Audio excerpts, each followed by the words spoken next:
Okay, hello. Hello, sorry about that. I don't know. I updated something on the computer, changed my settings. All right, let's restart this. So we got breaking news about Joshua Zirkzee. He has apparently asked Manchester United to stay at the football club. He does not want to leave in January and potentially even the summer. He wants to fight for his place. So we're going to get into that. That is breaking news live right now.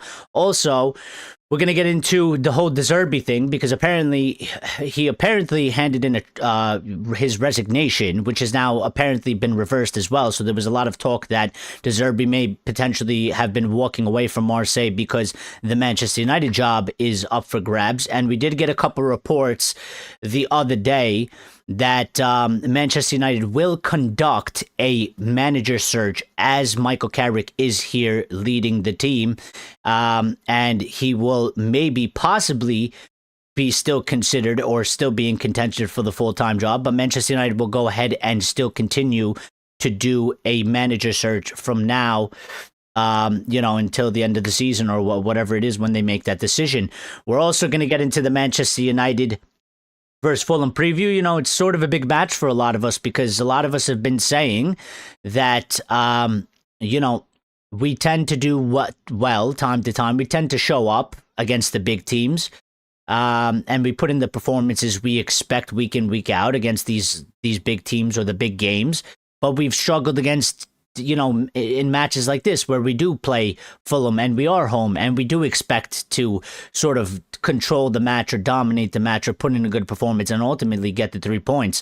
So we're going to get into that. We're going to get into the preview. There's also some loose transfer news and roundup as well. So, and maybe we'll cover a couple topics over the last day or two as well, because we haven't been live for 2 days. So I hope everybody is doing well.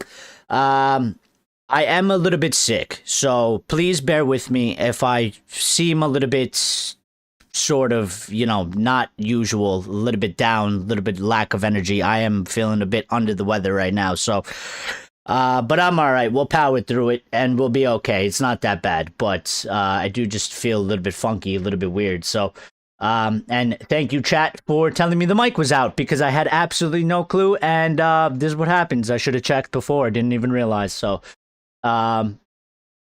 thank you guys. That's the East Coast gangster accent I'm looking for. All right, listen. Let's sort of get into this. So let me hit the De Zerbi thing because it's gone one way, it's gone the other way. We'll talk about the manager, and then we'll move towards United versus Fulham, and then we'll do the news that's breaking right now because there is some news that is brand new news that is breaking out right now. So yesterday, sort of about 24 hours ago, it was a bit of a shock news that there was news coming out that Roberto De Zerbi has handed in his resignation as Marseille head coach. Now, if any of you have been watching, obviously, the Champions League, which, by the way, we will talk about that at the end of the show because there was some crazy scenes, of course, as we expected. But they got knocked out of the Champions League. And then this story came out that he handed in his resignation, which led to a flurry of basically reaction and just craziness that everybody started speculating that he's handing in the resignation because the Manchester United job is up for grabs and potentially he was going to get it. Well, I do have an update about this, and about 2 hours ago, Roberto De Zerbi has announced that he is staying at Marseille. And he said, quote, "What you read or hear, those are just things. I'm still here. You can say that's the truth. The players support me. I have the strength to stay here for 5 or 6 years. So make do of that what you will." Maybe he doesn't leave right now. Maybe he does sort of leave in the summer. I mean, listen, there's no sort of rush because, I mean, he doesn't have to leave now because he's not going to get the job now. They've made it, I think Ineos have made it quite clear, and as much as I don't sort of trust them anymore, right? I don't think that they're going to go and hire De Zerbi and put him in the position right now. I think they're going to let Carrick do his thing. I think they want to see and let Carrick do a job as well because, they are, I do believe that Carrick is definitely in contention from their point of view. I think they are looking at it. I think they are thinking about it. So they got to let him do the rest of the season to see how it goes so they can actually make some sort of a calculated decision. So I don't think it necessarily might rule out De Zerbi totally because I think, this is football. We've been through many things. Players say things, managers say things, and then, it's kind of a bit of a white lie in terms of, he's not going anywhere now, but once the season ends, maybe he leaves. Maybe United go and they offer him the job. Now, what I will say is I might be in the minority here.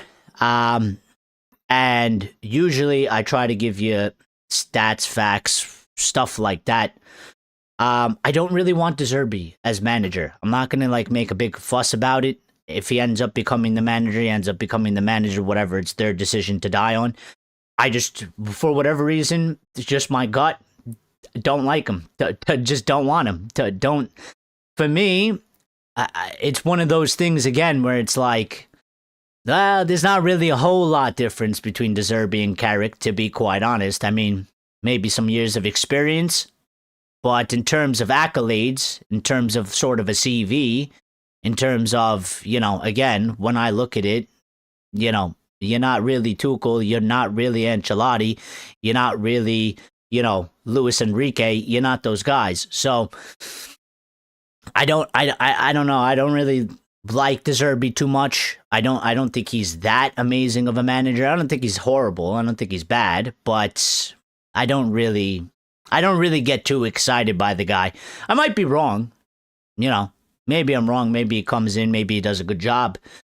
Maybe he is a very good manager or whatever it is. I just gut feeling. My gut keeps telling me, nah. I don't know what it is, but I just look at him. Doesn't give me that sort of feeling. I don't know. So, Sebastian says, good night, mate. I hope you're all right. Happy to be online here again. What's up, buddy? Am I late for the stream? No, you're just in time. We just got started, bro. We just got started. So, hope you're doing all right. Hope everybody's doing okay. Renosa says, De Zerbi will crash and burn here as well. If we want to shame Amorim for falling on his sword, why as a fan base would you want him?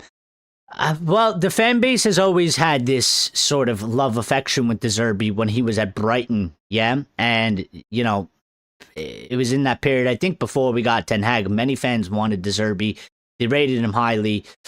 But I do kind of think in a similar fashion, Renoso, in that, listen, all right, he did it in the Premier League, he did it in Brighton, so I guess, he is, you would put him a level or two above Ruben Amorim, right? But I still sort of see them a little bit similar in terms, and United is massive. I think what helps Michael Carrick is obviously he understands the football club.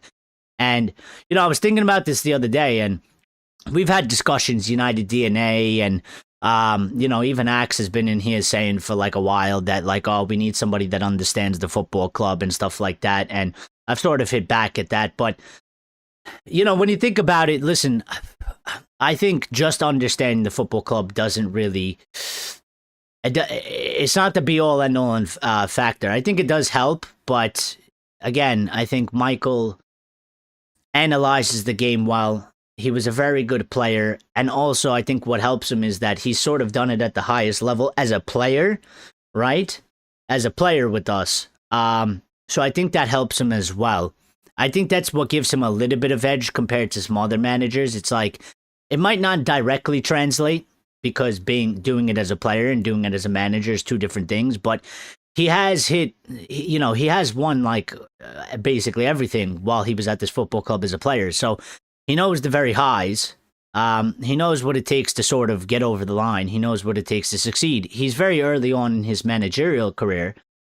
But I think there's a couple things like that does separate him a little bit from these other guys that they might have a little bit more experience in managing than him.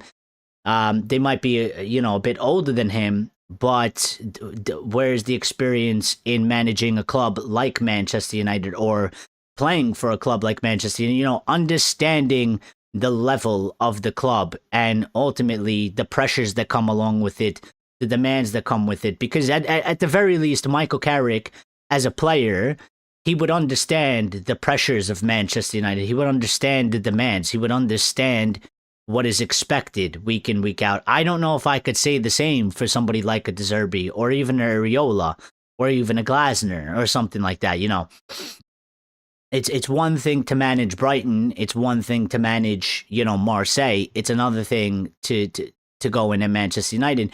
And even somebody like Roy Keane has been a little bit, surprise, surprise. Roy Keane's critical. But even Roy Keane's been, he goes a step further and he says the same thing, but he looks at it and he sort of criticizes Carrick for a lack of total managerial experience in terms of, the level that he's manage that, and his level is Middlesbrough, so he hits that at least as well. Andresito says Carrick gets the club, but he's very tactical, and he's been shown in his last 2 games. It's still early, but let's not highlight that. Humpty Dumpty got dumped. Yeah, we got Cunha surfing on top of Arteta next to Carrick Jesus now. So Humpty Dumpty only comes about when Humpty Dumpty does Humpty Dumpty things. So I'm sure he'll be back. I got into it with some Liverpool fans online yesterday on my, on my supposed one of my day offs. Maybe I'll mention that if you guys are interested in. But listen, I mean, like Andresito, like, yeah, I do. He does get the club. As I was just saying, and I can see that. I could see, from a player perspective. I mean, you've done it here. You know what the club's about, and you've succeeded at the highest level. So I think that does help him, and I think that does separate him a little bit. I wouldn't chalk it down to being like, maybe the largest factor or the main or the biggest main factor. But I think it does, it goes into his corner a little bit when you are looking at, again, for me, there's different levels. Like when you're looking at Carrick and you're looking at De Zerbi, or you're looking at Glasner and Carrick, or Iriola and Carrick, compared to like the Ancelottis or even Enrique or Tuchel, it's 2 different classes of managers. It's 2 different levels. So when I'm looking at these guys, when I'm looking at like a De Zerbi or something, I'm looking at it and I'm like, but what do you got there to tell me that we should definitely not go for Carrick and give you the job, because I don't see a whole lot of difference. So I can understand a bit of Roy Keane's point, because I've been making a little bit of the same point. But again, and even Gary Neville has been saying it, and I haven't agreed with Gary on many, many things, but I sort of slightly agree with Gary on this, but I've been saying it. It's like the only way you can sort of sell me, like if Carrick does well, and it is early, but if Carrick does well, okay, the only way you can sort of sell me that it makes sense that you're not going to stick with Carrick is if you get an Ancelotti, if you get a Luis Enrique, if you get a Tuchel. If you can't get those guys, or you don't want that type of, coach/manager, because they may demand a lot and maybe Ineos don't want that, okay? Well, then I can't really buy into if you get rid of Carrick to go get De Zerbi. I don't think it really makes sense at all. If he does well, it doesn't make sense to me. I'd rather just stick with Michael Carrick at that time. So I think even if Michael Carrick does well, I think, for me personally, it'll be a bit of a hard decision, because I think it's a bit of a pickle. I think it's a bit of a hard choice. I mean, if he does well, do you necessarily want to cut the progress or, basically start a fresh new page with somebody else, which you would hope it goes well. On paper, you would say, like, let's just, for argument's sake, they get us Ancelotti.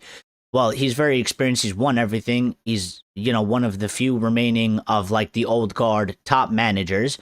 So you would expect it to be something big. But what if it goes wrong? What if it goes wrong? What if it goes bad? What if it doesn't go well? And it's like, well, we had something positive going here. We were rolling with Carrick. We cut that out to go with this guy. And now it's sort of falling apart. So I think it will be a bit of a hard decision for me. But I guess it's, like Andresito said, it's still a bit early. We got to see how it plays out. And I guess the time to ultimately judge it, and when I'll make my ultimate sort of final opinion on the matter, will be when we get to that point.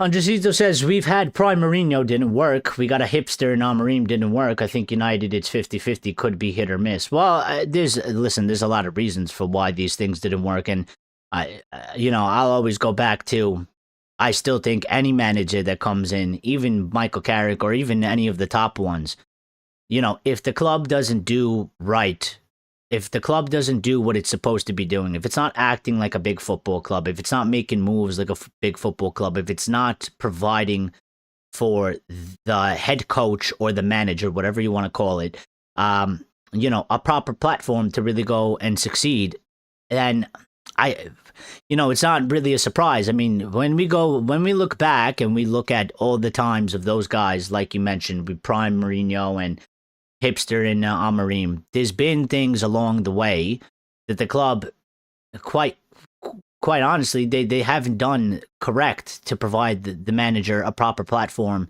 to build, grow, and then succeed, and continuity as well.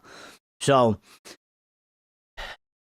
I know they're not going to get everything right. It's not possible to get everything right, but there's certain things that, especially in the Mourinho era, even the Ali era, even the Ten Hag era, like, there was a lot of differences. There was some positives for the specific manager. Like, Ten Hag was very much backed because he had ultimate power. It was very different to Mourinho, but there was a lot of negatives as well. I think we went from one extreme to another. We didn't properly back Mourinho, and we backed Ten Hag in the extreme other way, where we gave him all the power and we didn't look out for the football club. And, the club has been run like a mess. So they need to do what they need to do to ensure whoever comes in, or whoever it is, if it is Carrick, they need to do right by the manager. Ultimately, I think otherwise anybody will fail. So Lawrence says, we've had the same midfield as under Ten Hag, so the difference now is how they are trained and whether we're going to use a target man or a false nine. My point is the fan base as a whole doesn't know what their official criteria is. That being said, I hope Carrick succeeds, which, along with any manager, is wishful thinking. It is a bit wishful thinking, but I do wish anybody that steps into this job the best, because ultimately, if they do well, that means we do well. And if we do well, then we're happy. Because that's all we want at the end of the day. We just want our football club to do well. We want our football club to win. We want our football club to be successful. We want to be proud of our football club. We want to do big things. So, hopefully these things happen. Temeskin is here, says, please, Wilcox, make a plan for signing midfielder. United clearly, Andresito says, United clearly does not want another manager. They want a head coach. We need to filter the options with this in mind. I like Emery Ball, but he would never come to United. Well, listen, if that is the absolute fact that they don't really want a manager type, I mean, I think you'd kiss Carlo goodbye. You'd kiss Luis Enrique goodbye. Anybody like an Antonio Conte, maybe even a Tuchel, because from the reports that we got in the past, he wants some sort of level of control. And the reason why he ended up going to England and not United is because they couldn't really agree on that the first time. So I think now it might be even worse. And if we're going for a coach, well, Michael Carrick seems to be a good coach as of right now. And I think that would make him a top-tier candidate. As so long as he continues to do what he's been doing, I think it makes him a top target. Because then, again, you're looking at managers like Eddie Howe, or maybe Areola, or maybe De Zerbi, and I don't think there's too much of a big difference between them. The only thing would obviously be the biggest factor of, if it falls apart on Carrick, well, then he's not going to stay, and they're going to go and get, one of those other guys. Maybe new striker Xerxes. So, well, we do have an update about Xerxes, so I will get to that in a little bit. Lauren says Silva likely playing a 4-2-4 mid block on Sunday, so we'll see if the gnarly old 6-8-10 midfield can work against that. Well, it's going to be very interesting, and we'll get into that as well. I do promise, but I just want to hit a couple other things before we get into the whole, um, Manchester United versus Fulham. We'll analyze it. We'll talk about it. We'll give our predictions. We'll say what we got to say. But just since we're talking about Carrick and we're talking about sort of the, manager position, one of the updates that we did get yesterday was that Michael Carrick's training sessions have been less physical than Ruben Amorim's, but more emotionally intense. Carrick wants to imprint upon these players, what it actually means to play for Manchester United and be a serial winner. A lot of the time has been taken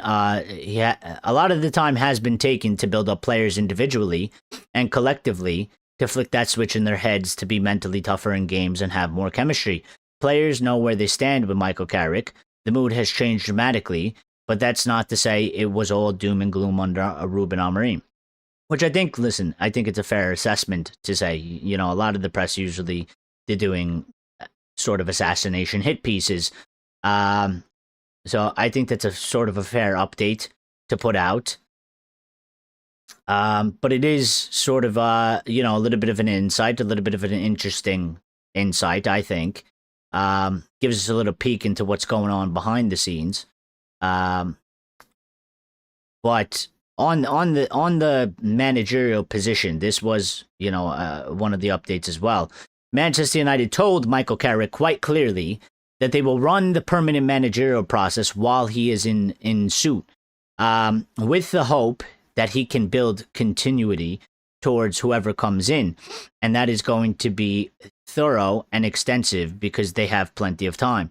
Regardless of what Michael Carrick does, several candidates will be interviewed, but Carrick can force his way into the conversation with a good run of form until the end of the season.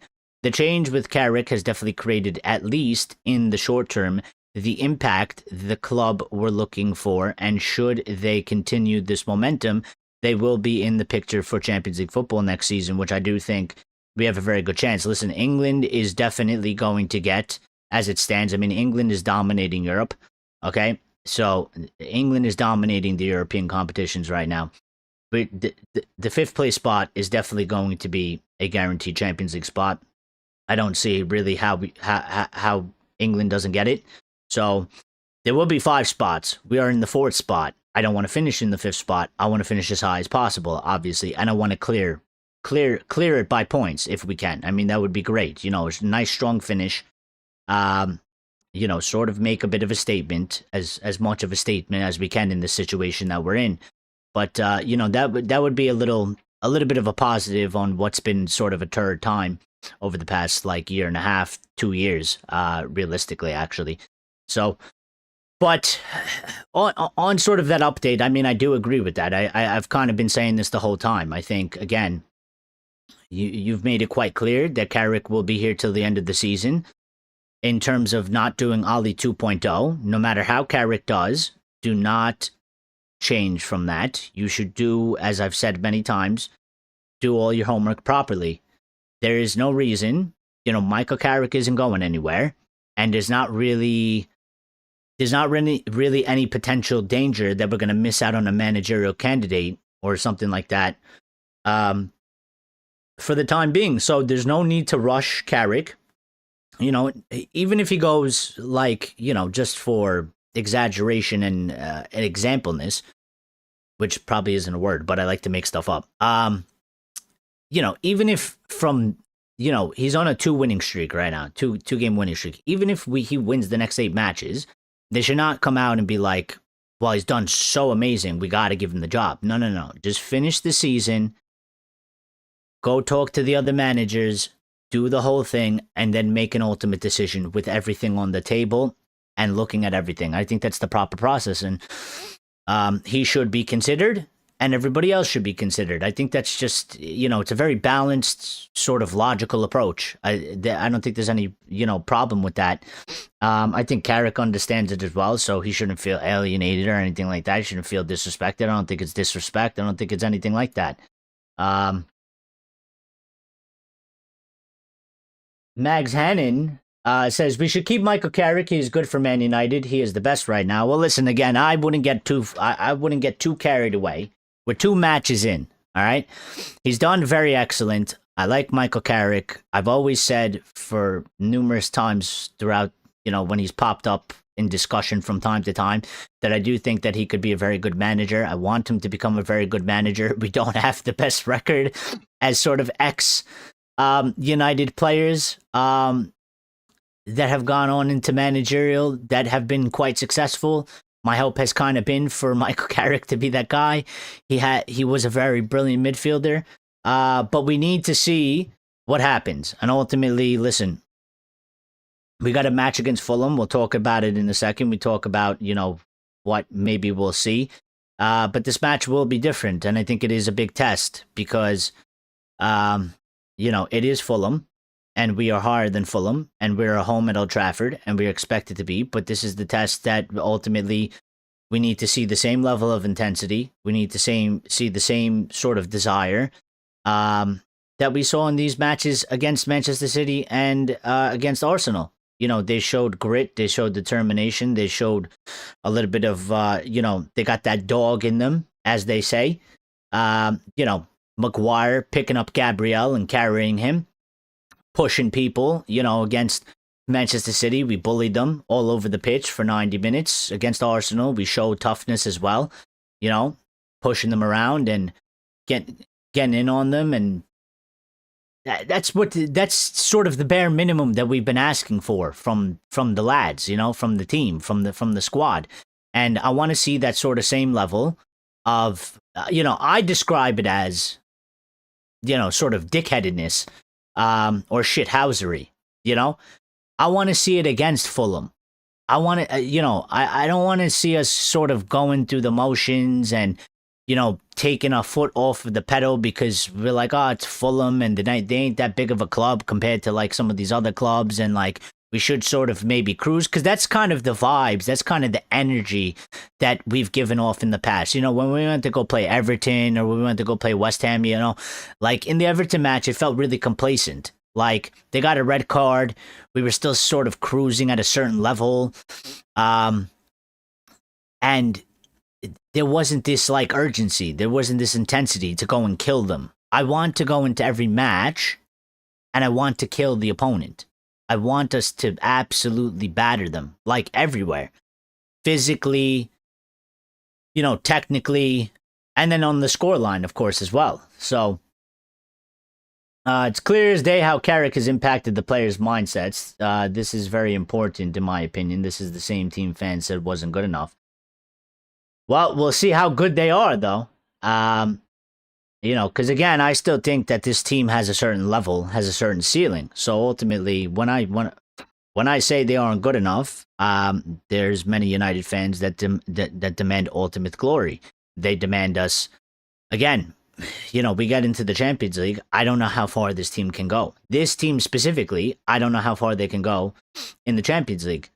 And when we get there, just to put it in a bit of perspective, when we get there, if we get there, but when we get there, the goalpost will always move. So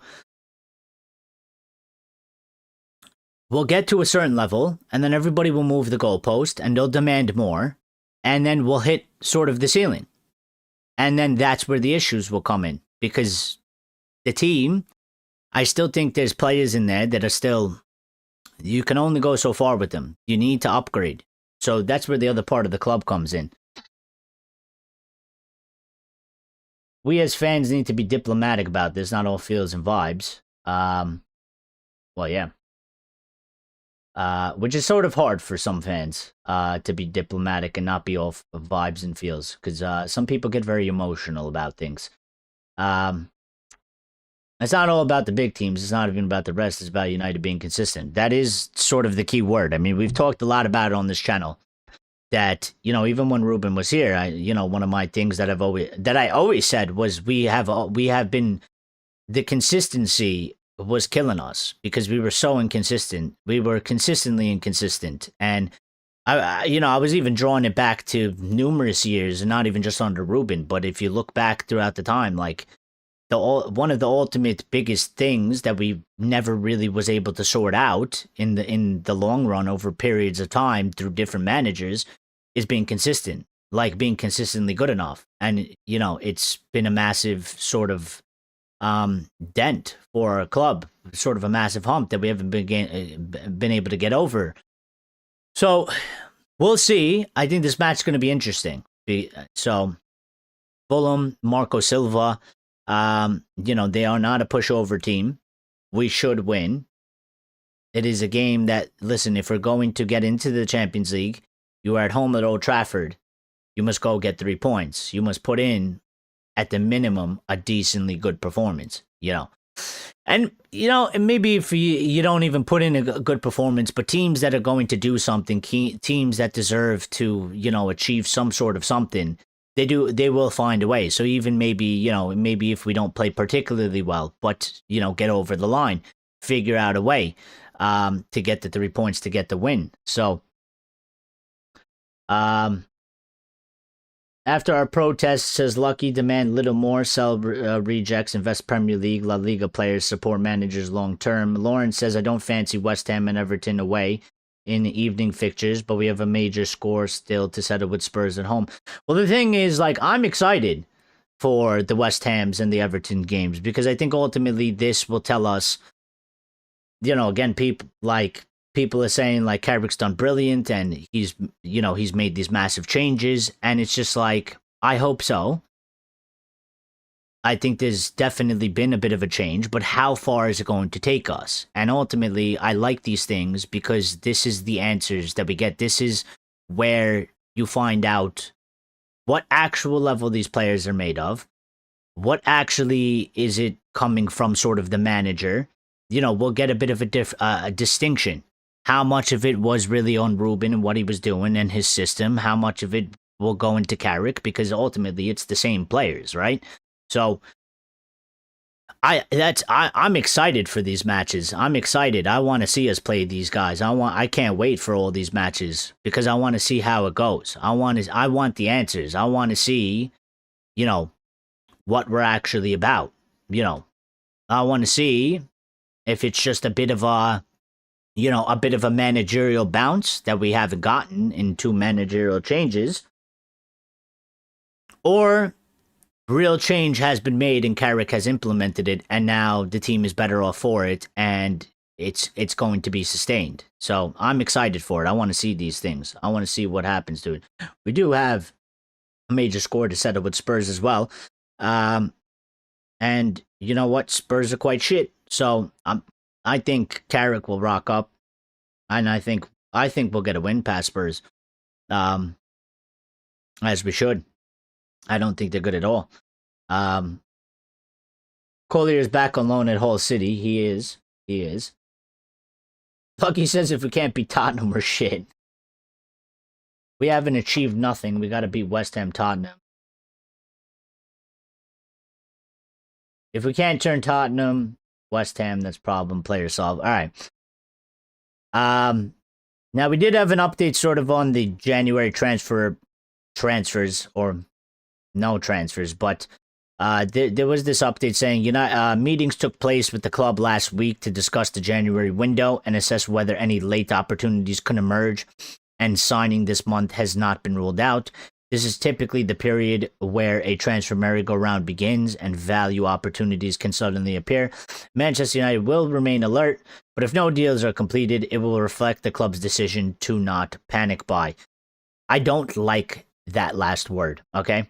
I don't like that last sentence, all right? That came from Ben Jacobs, by the way. But I don't like that. When I read that, my brain said, It changed the sentence. The club's putting out, they're trying to make it look like, no, listen, we're doing our job. We're not panic buying. Again, I've been saying forever, it is a disgrace that Manchester United doesn't do business in January. We haven't even really been linked to anybody. In the past, we've had maybe stories going crazy that we've been linked to this player, that player, and, we might get this player. It's been basically very quiet, and the handful of players that it's not even a full handful that we got linked to, very underwhelming, and they disappeared very quickly. So I still think it's a disgrace. I don't agree with it. And when it says it will reflect the club's decision not to panic buy, I just think it reflects the club decision to be Glazers. and not spend money in the first quarter because we are a business to them and we are not a football club. So, they can say whatever they want. I don't really buy it. I don't really buy. Again, I don't know how many players there are in the world. I'll just say there's 100,000 or more, whatever it is. There's no way that there isn't one player that can do a certain. Again, for me, it's like if you can sign a Senny Lemons for what you signed him for, there's a Senny Lemons probably for the midfield or something like that. But you're either incompetent, you don't know about them, you can't find them, or you're just unwilling. You're unwilling to spend money. So, Everton, I fancy an away 3 points after this ridiculous fortnight break from having been booted out of the cup. If we beat Tottenham, I praise players then. Why is Tottenham the ultimate factor lucky of giving them praise? Tottenham is shit. We should be beating Tottenham. From where they are, where they are and what they're doing and how they're performing in the league and where we are, we should be beating Tottenham. I give the players praise if they're getting over the line against the Fulhams, the West Hams, the Evertons, because that means they're actually turning a corner. That means that we've actually implemented changes that have changed what we've just seen from the players in this group of players, over the past year and a half from the previous manager. And even times during Eric Ten Hag, and even times during Ole Gunnar Solskjaer. Now, I know the squads were different at that time, but still. Glass half full, it could be that they use an extra 20-30 million to buy Elliot Anderson in the summer, big 9-figure fee to beat off competition. Well, what I'll say is they better hope that this squad is actually good enough. They better hope that we actually do get Champions League football, because again, I think you don't get Champions League, you don't stand a chance to get Elliot Anderson. So, and that's what they've been feeding us. And I don't think you have a chance to get Adam Warren either. It's still going to be tough, but it'll give us a fighting chance. You don't get Champions League. We're not getting either one of them. We'll get Baleba. For sure, as it stands right now from what we've been, being updated. Panic Buy is framing it as, sure, we could use a player at the right place, but the squad is good enough if not. Instead, it's acknowledging that they are transfer windows behind with the midfield. Well, yeah, I mean, listen, it's just Glazer to me. It's kicking the can down the road. We've been here before. We've done so many Januaries like this, and every January we get to, they do nothing or literally next to nothing, or it's super underwhelming, and then we always get the updates for a whole month straight.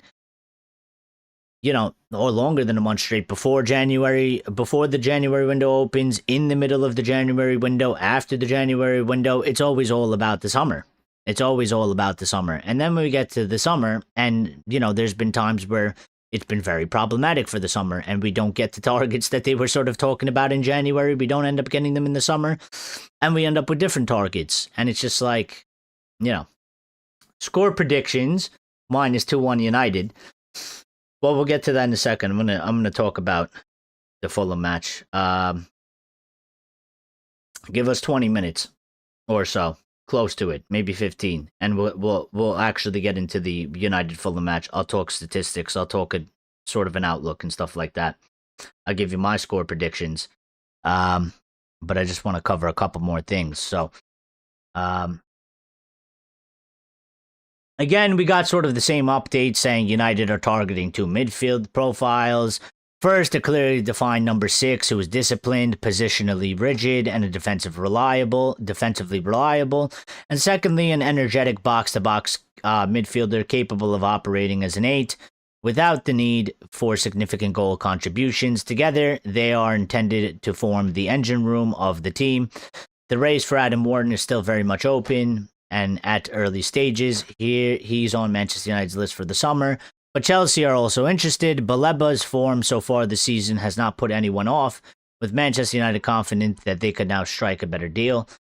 there is belief within the club that should he move, he would more closely resemble last season's version of himself than his performances so far. Now, to be honest, I'm a bit quite bored because it's literally every day we're getting an update, and literally all they keep telling us is Baleba, Warren Anderson, Baleba, Warren Anderson, summer, Baleba, Warren Anderson. You know, they change a few words around, they add a couple new words, and they keep passing it off as new news. And it's like, dude, I'm really tired of this fucking update. We get it. It's Baleba, it's Warren, it's Anderson. Move the fuck on. Wait until we get to like April or something. Start talking about it then. Like every day it's like a new update and it's a picture of Baleba. And then they're like, dude, we get it. We're in for them. We get it. Nothing's happened. Nothing's happening. Nothing's moving. Nothing's going to happen until we get to the end of the season. And for somebody like Adam Wharton or Elliot Anderson, nothing's happening until after the World Cup. So not only do you have to wait till like mid-July for that, probably, most likely, because I'm expecting them to go far in the World Cup.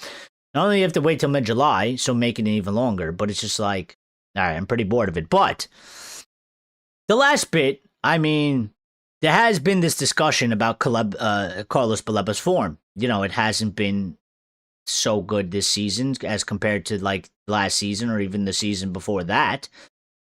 And many people have, you know, when I say people, United fans, a lot of United fans or some United fans have been put off by this and saying that I don't think we should go for him. It's not really worth the price.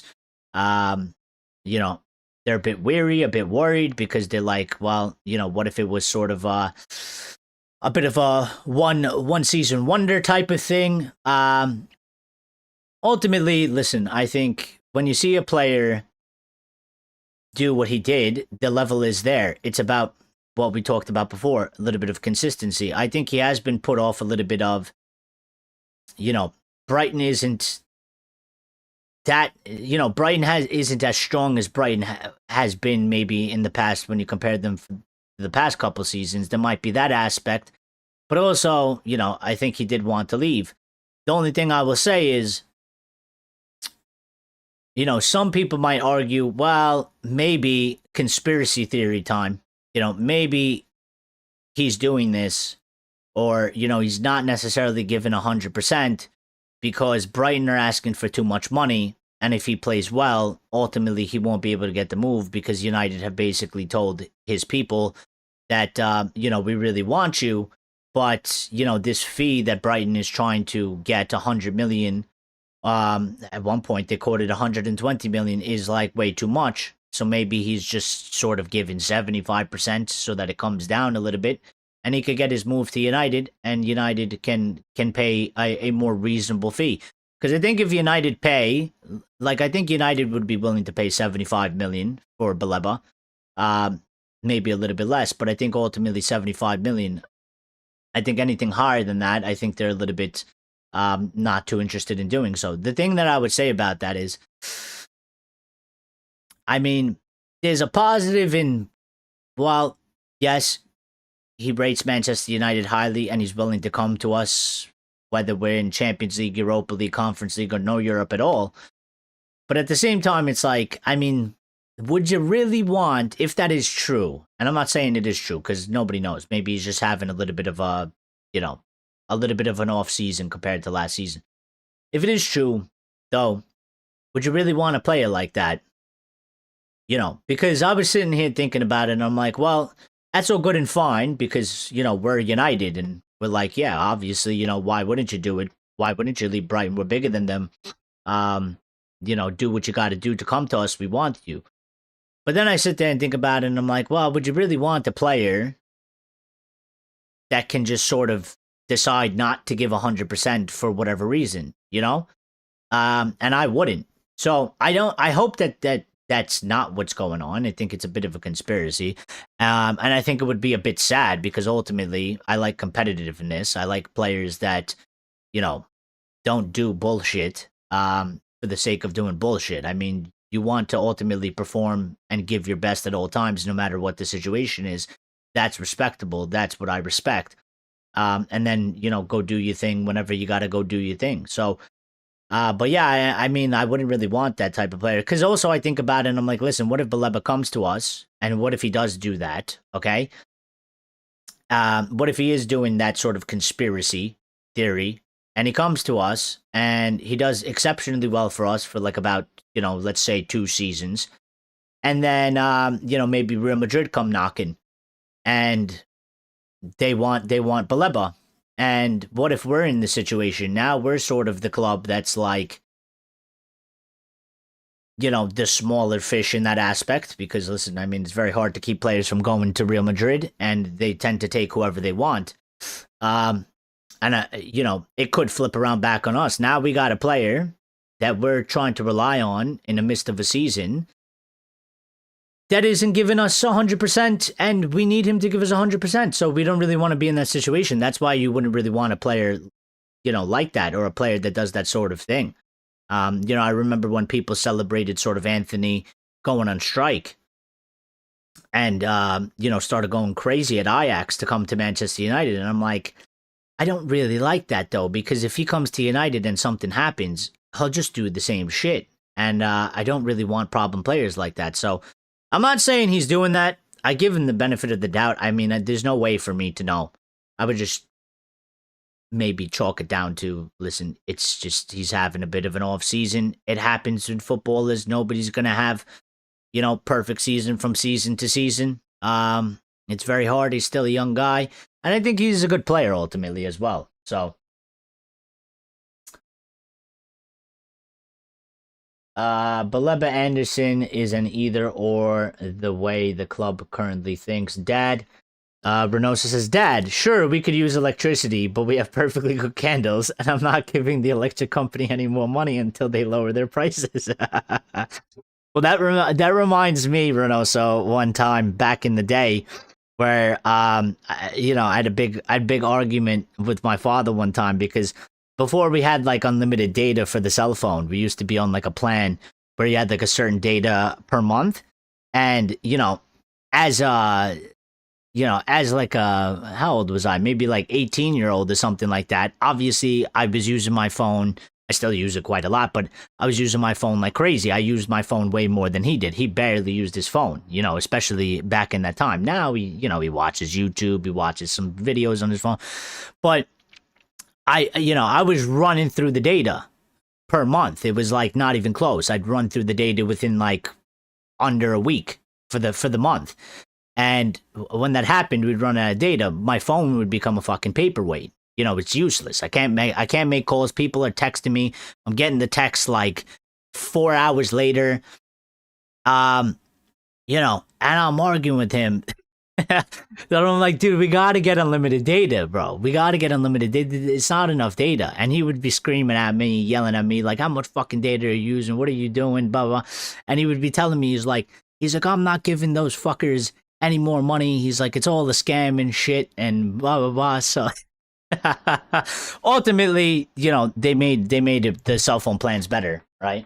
To a certain degree. We have ultimate data now, but it was kind of like that. Like, I just remember like looking at my phone and I'm just like, I might as well just throw this shit in the street because I was like, I can't use it. I can't get calls. I don't have any data. It's a fucking paperweight. It's useless. It's useless that I have it. So, Lawrence says Anderson is the best match for departing Casse at 6. Wharton I don't massively rate, but he's also a 6. Baleba wouldn't take Kobe's position at 8 if Bruno stays for next season. Well, I mean, let's see. I think there's room. I think there's enough room for 2. Cass is going. There's a big question mark over Manuel Ugarte. He may potentially go, and Kobe Mainu is here to stay, and he ain't going anywhere. So I ain't worried about Kobe Mainu. Just like I wasn't worried about Kobe Mainu when Kobe Mainu wasn't really starting matches under Ruben Amorim. I ain't worried about him. I believe in the kid. I think he's good. I think he's got a lot more to come. He's still very young. And I think he'll be fine. I think there's a way to fit all of them. I think there's a way to move forward with all of them. So ultimately, whoever we get, it's just got to be a good enough level, really. Listen, the other day we did talk about Harry Maguire, and we were talking about sort of Maguire not getting a new contract because there was the update that, there's 5 months left. I did say that, if you could give him a 1 year, why not? Why can't you give him a 1 year deal? We used to give players like Giggs or Scholesies or whatever, even I think we even did it with maybe like Wes Brown or John O'Shea or something, where like sort of at the end of their careers, we just gave them 1 year extensions or 1 year new contracts, and we kept them for another season. And I think for Maguire, I don't think it's necessarily a problem. We had this discussion. De Ligt may have may actually be a bit injury prone. We have Lenny, we have Heaven, we got Martinez. And there's De Ligt. De Ligt may possibly be a bit injury prone. He's had sort of, a bigger injury problem this season than he did last season. Last season he had an injury problem. And Martinez, he's had sort of two big injury problems, but I don't think he's necessarily injury prone. I think he's just had two really shitty situations with two sort of big injuries. Let's see how it plays out, but he looks very butcherish again, okay? So I don't think we have to maybe worry about him, but he's got maybe about a year left on his contract, all right? We got to see how it plays out with De Ligt. Many people were saying that, if De Ligt sort of, we'll give him another season if he sort of has like this sort of injury problem that he's had this season. If it's at the same level or increases, we may have to think about, sort of moving him on because you can't rely on a player like that. Well, let me circle it back because I went really far, but back to Harry Maguire. We did get this update saying Harry Maguire is waiting for a formal contract extension offer after talks last year, but United intentionally delayed because they are assessing that position. Maguire is ready to sign, be flexible on terms, and would like his future sorted as soon as possible. It remains possibly that an extension is tabled. Now, if they give him an extension is sort of a very general term because you can give him an extension and maybe the extension is at a reduced wages. So I think we got to wait and see. I'm not totally surprised by that. I've been saying that I do feel like Harry Maguire is the guy that if you were to offer him something, if you were to give him maybe a 1 year deal, I feel like Harry much loves this football club. Also, he ain't going to go, he's going to go to a smaller club anyway. So if you want to play a role here, you could definitely be a squad player. We'll give you a year. You get to be here. And I think he would accept it. But ultimately, the football club has to make the decision on that. I don't think there's anything wrong with giving Harry Maguire a 1 year contract extension. I would advise it to be at maybe slightly reduced wages. But maybe they don't do it for slightly reduced wages. But I think, listen, he's done well. He's turned his career around here. Okay, I think he's sort of become an important player to a certain degree in many different ways. I don't think he should necessarily be a starter if he stays. I wouldn't go for that. If I was in charge, I'd keep him part of the squad. I'd definitely use him for the rotation. I'd definitely use him for the depth. I'd definitely use him for the experience and training. I think definitely Aiden Heaven and Lenny Yoro can continue to, take sort of lessons from his experience. Not just like on the pitch, but how to handle yourself as sort of a professional, because he is a professional in that sort of way, on and off the pitch. He's handled many very bad situations and tough times. He's handled it quite well. So I think there's a lot of things that Yoro and Aiden Heaven can learn from Harry Maguire with him just being here. And also we can still use him. But I guess we'll have to wait and see, what comes out of that. I would be a bit surprised if we don't, if he ends up going, because I think there's a willingness from Maguire to stay. So as long as they don't, I guess, try to cut maybe his wages in half or something like that, which I think would be a bit too much. I think if you cut it down by 25% from whatever it is, and you give him a 1 year deal, I think he'll take it. And I think he'll stay. And I think that's fine. I I do rate experience. If we're losing Cass, I think there's certain aspects with Uncle Cass that you can't necessarily replace in the immediate.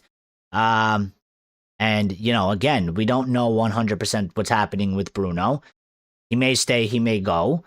And then you also lose Harry Maguire, and I'm just like, I think it's we're losing a bit too much in some areas. Sure, we'll get some new things in sort of a different ways or different shape or different areas, and it could still be good, but I think the club should try and take the progression. You can still make progress. I don't think Harry Maguire getting a 1-year contract extension hinders any progress for literally anybody if you manage it and handle the situation properly. So,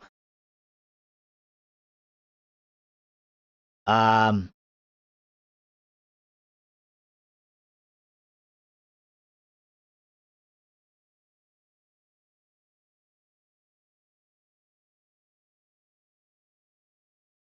just reading a couple updates.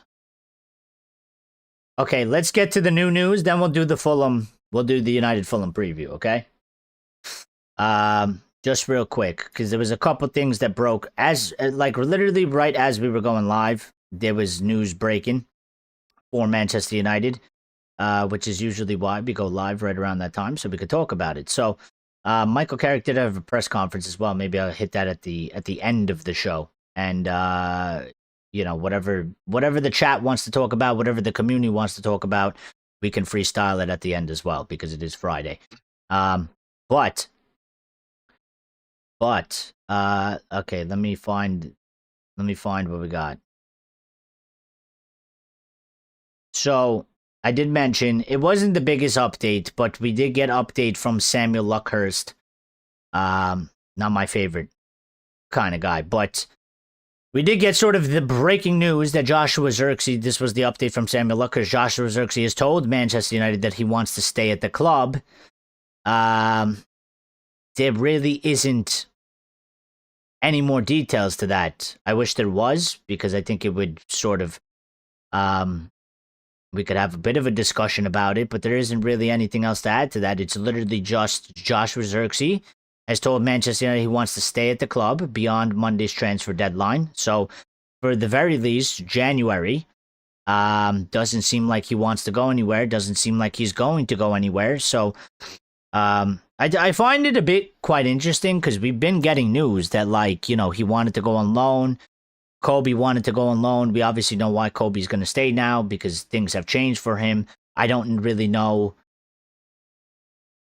if things have really changed for Joshua Zirkzee. And when you look at the pecking order, now, maybe with the injury of Dorgu, he's gone up sort of maybe one spot because it's one player less. And we do have to shift things around. On Sunday, how are we going to line up? Is it going to be Sesko at striker? Are you going to have Mbeumo and Ahmad? Or are you going to have Mbeumo at striker, Cunha on the left, and Diallo playing on the right?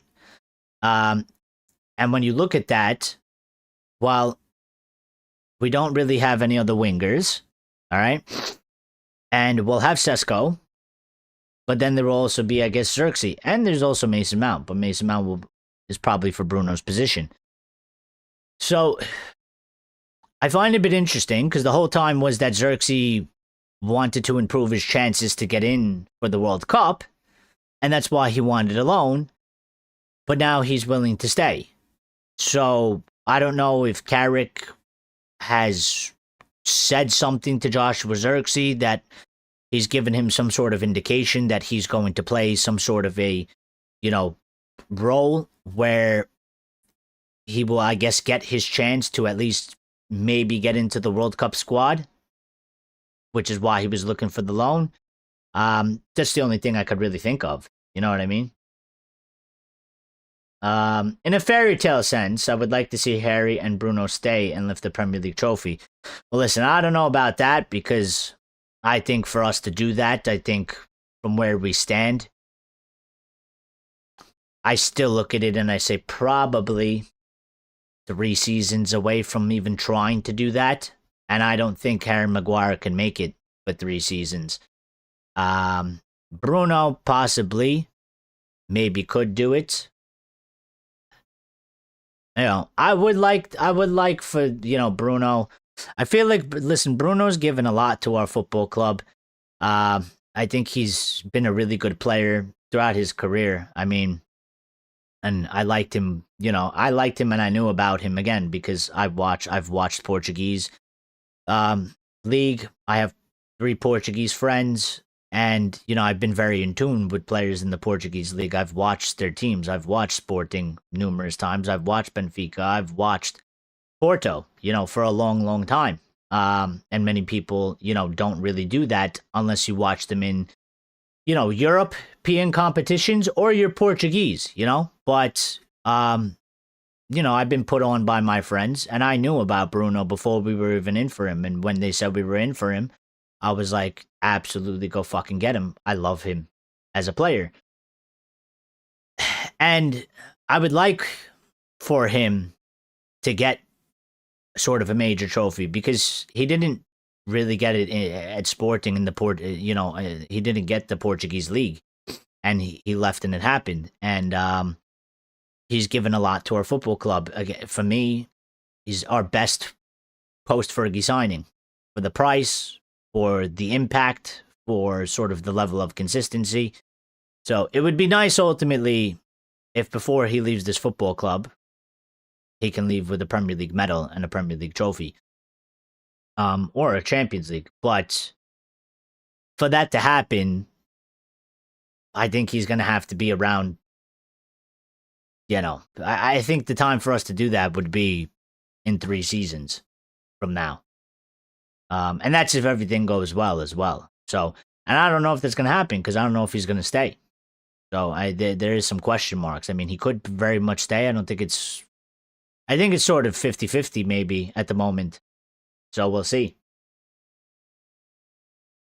Very good performance from us against Sri Lanka. We'll talk about football. Save that stuff for later in the show. I said fairy tale. No, I know you did. I'm just saying. Like, I put it in a little bit of a realistic perspective. And, but I get you. I get what you mean. I mean, it would be very nice if we could give, a couple of these players. Ultimately, it would be a bit of a fairy tale sort of thing to give Bruno, let them lift it and give him a medal and, somebody like Harry Maguire. And even, a couple of these other guys. But, yeah, I think for Bruno, it could be something that could happen because I think he could, if it was to happen in 3 years and he stays here 3 seasons, I think he could be around for it. I think Maguire, unless just something like fairy tale-ish happens, where like next season, out of nowhere, for no reason at all that nobody really expects, somehow we're actually in a title race, and we actually go to do it, and then we get it done. That would be like ultimate fairy tale thing, because it'd be something like nobody really would, because I don't think anybody's really expecting us to actually sustain. I'm not expecting, no matter how good the rest of this season goes, I'm not really expecting us to sustain any sort of title race for the whole season next season. We should definitely be competitive. We should definitely be in the top 4. We should definitely be strong in there, but I think ultimately it takes a lot to go and win that thing. It takes a lot to do it for a whole season, and it's going to be very different as well if we get into Champions League, because it's just like we're going to play a ton more matches, and it's, we haven't been in the Champions League for 2 years now, 2 seasons, and we got to get back into that. So that's sort of our first step. Get back into it, and try and perform as well as possible, and then you go into the next year, into the next season. Bruno would kill it in Madrid. You think so? Maybe he would.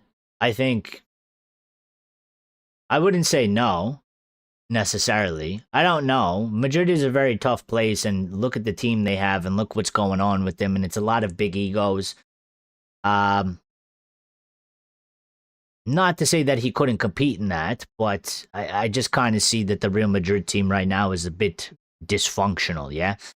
You know, the fans of Real Madrid are basically saying things like we once upon a time, you know, I don't think we're saying it right now with the group of players we have, but I've seen them saying like, you know, it's a bunch of overhyped, overpaid, sort of prima donnas, and they're not fit to really wear that shirt, and they don't have the mentality, and that they're soft, and that they're, you know, so. But yeah, I think Bruno is a player that's good enough that you can take him and put him in any team. I think Bruno is a player that you can put him in any team, in any league. I think Bruno can play for literally any club. That's just, he is that level. You can literally take him, and he would play, and I think he would start in any team, whether it's Bayern Munich, PSG, Barcelona, Real Madrid, and even our, you know, rivals. I think he could play at Arsenal. I think he could play at City. I think he could play at Liverpool. I think he would play at all the clubs. There's haters out there that would say that I don't, that, you know, I'm saying some stupid shit or whatever, but I think they say stupid shit. So I think anybody that doesn't rate Bruno Fernandes is, I don't know. They tend to be weirdos, okay?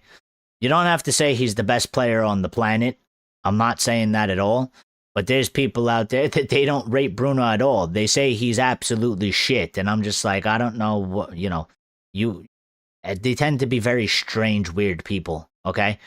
They tend to be very strange, weird people that you can't acknowledge that he is a very good player. In my experience, anybody that's ever drastically hated on Bruno and said that he's shit and all this, they tend to be very absolutely just strange, weirdo football fans. I don't know, you know, what kind of rock they live under, but it's not a rock on the planet of Earth. And speaking of not on a rock on the planet of Earth, Axe Lord is here, and he's come from the under a rock of the planet of Jupiter. What's up, Axe? How you doing? Are you feeling better?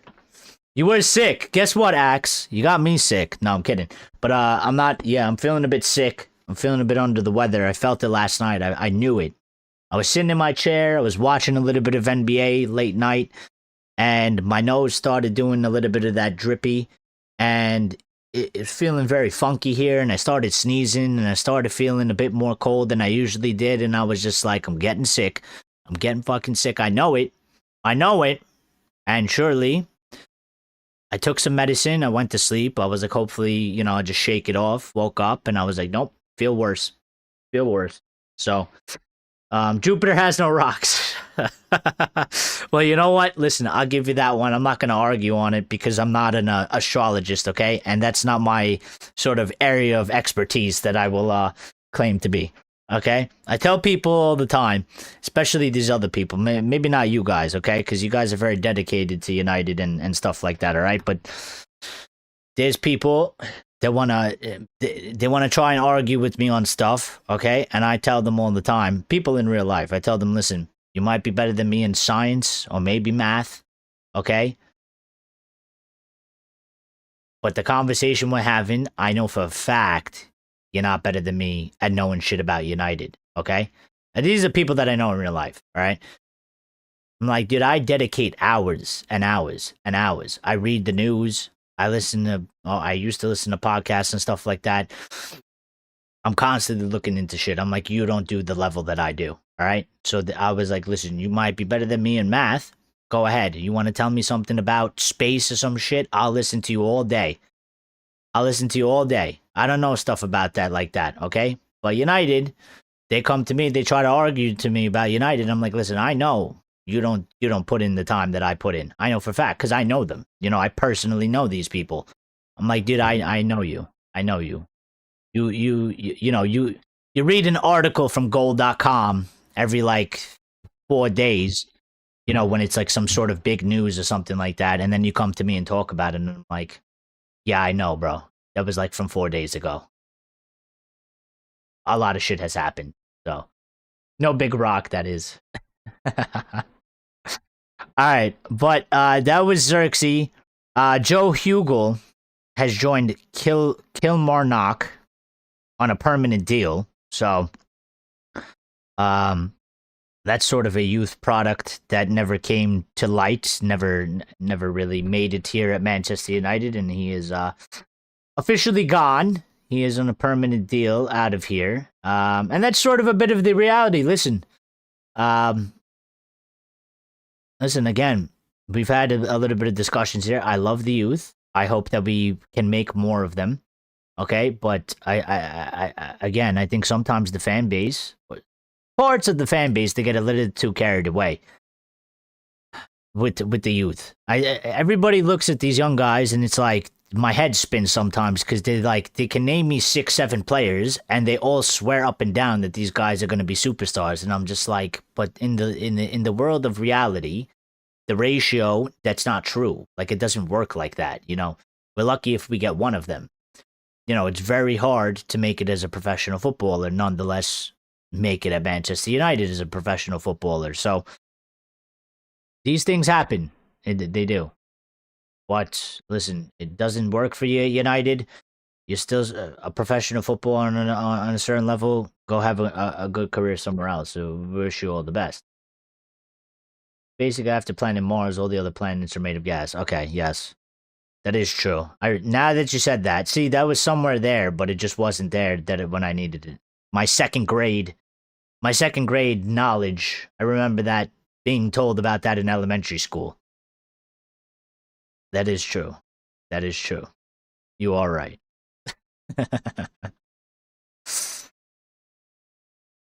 Michael Carrick had a couple things to say. Where are we?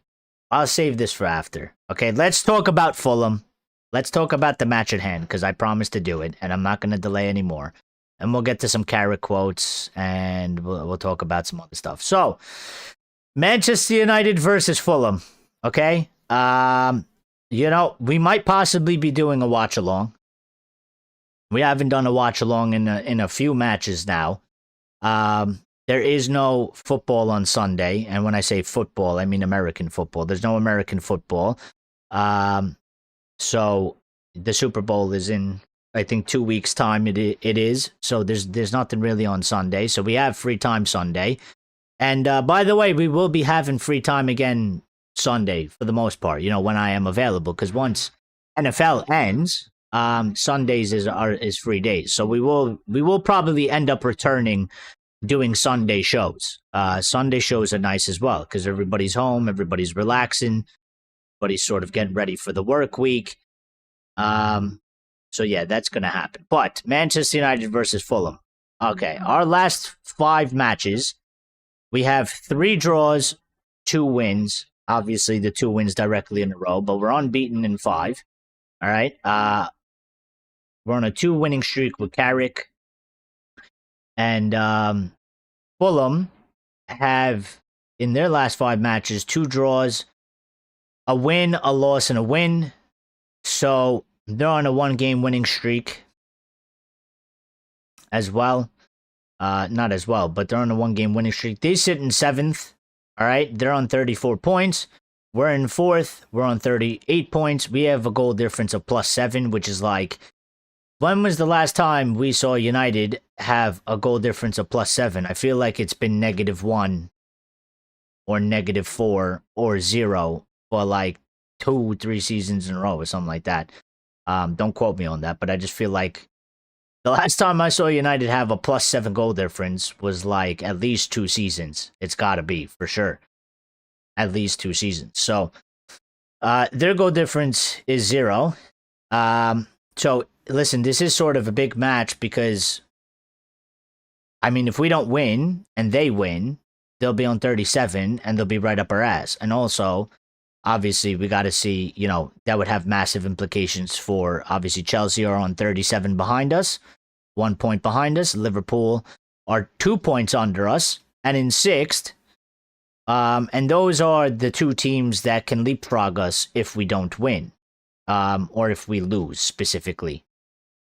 So now we do have some sort of I like to do these little streak things, okay? Let's see, I'll get to you in a second. But okay, so this is individual team streaks for Manchester United individually and Fulham individually. Fulham have no clean sheet in 6, which is good for us. Okay, we're sort of enjoying life right now. The attack looks very, very good. It's scoring goals. Yeah. And we're playing home at Old Trafford. So this is very good for us. Very good for us that, they don't have a clean sheet in 6. And in 4 out of the 5 last matches that Fulham have played, there has been at least 3 goals. They don't tell you, who scored what goals, but there's been at least 3 goals. So no clean sheet for them, and there's been at least 3 goals in their matches, which is good for us because we're scoring, we're having fun in the attack. We're at home at Old Trafford. We expect to get goals. So I do expect United, and I do want to see United. I would like United to go out there and score 3. I would like a 3-0 win. I feel like, I know it's very early and anything can happen, but based off of what we've seen against, the last 2 matches that we played, I think a 3-0 at Old Trafford is possible. As, if we're taking what we did against City and we're taking what we did against Arsenal and we're applying it to the Fulham match, I think we can do a 3-0 against Fulham. I would like to see it. I think it's a big statement. I think it would be great because it's like, this is one of these teams that is, listen, Marco Silva is a decently good manager. They're a decently good team, and they're a bit defensively tough. I don't know if we're necessarily going to be able to get 3 because, again, I think the match is going to be a bit different than the 2 matches we just played. I do expect that we should have possession of the ball. I think Fulham are probably going to maybe try and counterattack us in some sort of way. I think they're going to be defensively sort of a pain in the ass. They're gonna minimize the space as much as possible, which may cause us problems, and maybe we're not able to score 3, and maybe we're only able to score maybe 1 or 2. We'll see how it goes. But for both teams, okay, for Manchester United and Fulham individually, not head to head, but individually, in 5 out of the 6 last matches that each team has played, both teams have scored. So I do expect us to get 1 or 2 goals at the very minimum against Fulham, and maybe they get 1 against us. Now, a sort of a negative sort of stat, and it's a bit hard because, again, I don't think we haven't gotten enough matches under Carrick to really say that these are very strong indications, but sort of a negative stat that we have is 4 out of the 5 last matches we've played, we have conceded the first goal. So that's something that we obviously don't want to see. All right? We don't want to listen, if we're going to concede, don't concede first. Okay? I think that always puts us in a shitty situation. We conceded first against Arsenal. I was a bit worried because I was like, now maybe we push up, maybe they counterattack us. They're a bit of a defensively hard team, and maybe it goes against us. Thankfully, it went right. But we're at home at Old Trafford. Fulham, they're gonna try to do what they got to do. If they score first, it's gonna be more of a pain in the ass. It's gonna, they're gonna close up shop a little bit more. So we don't want that. We want them sort of not doing ultra defense. We want them to be in some sort of way. We want them to be open in some areas, to go and try and score, so that maybe, when we're doing our defensive duties, we can counterattack them and hit them because we like space. We like to counterattack. So, we need to score first. Now, head-to-head streaks, traditionally, all right? This one's actually kind of huge because this one's actually kind of crazy. But Fulham, so Manchester United versus Fulham head-to-head wise, Fulham have not had a clean sheet against Manchester United in 20 of the previous meetings. 20. That's like insane. Okay? That's kind of insane. 20 previous meetings. They have not sustained a clean sheet against us. Okay? And they are on an individual team streak of no clean sheet in 6. Okay? So therefore, currently in this season, and then our sort of history between each other, goals, I'm expecting us to score. All right? For sure. I would be very surprised if we don't manage, if we get 0 or we get 1. I'm expecting us, we definitely got to be getting 2 in this one, unless all things go wrong. Now, 5 out of the last 6 sort of meetings between Manchester United and Fulham, there has been less than 3 goals in the match. So it's not really a match where it tends to be one where there's like goals flying in all over the place, you know, just like how we kind of witnessed against Arsenal. You know, the Arsenal matches, when we play Arsenal, it tends to be sort of a back and forth. It tends to be a very sort of exciting game. You know, there's goals scored all over the place. It tends to be high scoring to a certain degree. I don't expect that to be Fulham. I think somebody said, Lucky said 2-1. And I think somebody else said 2-1 earlier as well. I think it was Lawrence that said 2-1. I think 2-1 would be a fair scoreline. I think 2-1 is something that is very fairly realistic and could definitely happen. So,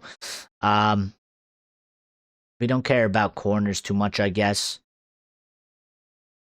But lineups, when is the match? The match is on Sunday. I don't know. The time for me is at 9 a.m. You know, adjust accordingly for your time. But it's at 9 a.m., which is 2 p.m. UK time. But 9 a.m. for me. So, Bruno, sorry, I forgot about Hasib's comment. Hasib6R said, why would you want De Zerbi, good manager, but if he left Marseille, he ain't lasting here. Also, he was motivating his players by saying how he rejected United. Well, that is kind of true. But I don't want De Zerbi. Some people do. Some people rate De Zerbi, and some people get excited by the potential of De Zerbi coming here. But I said in the beginning of the show, I don't want De Zerbi. On Sunday or Saturday? I'm pretty sure it's Sunday.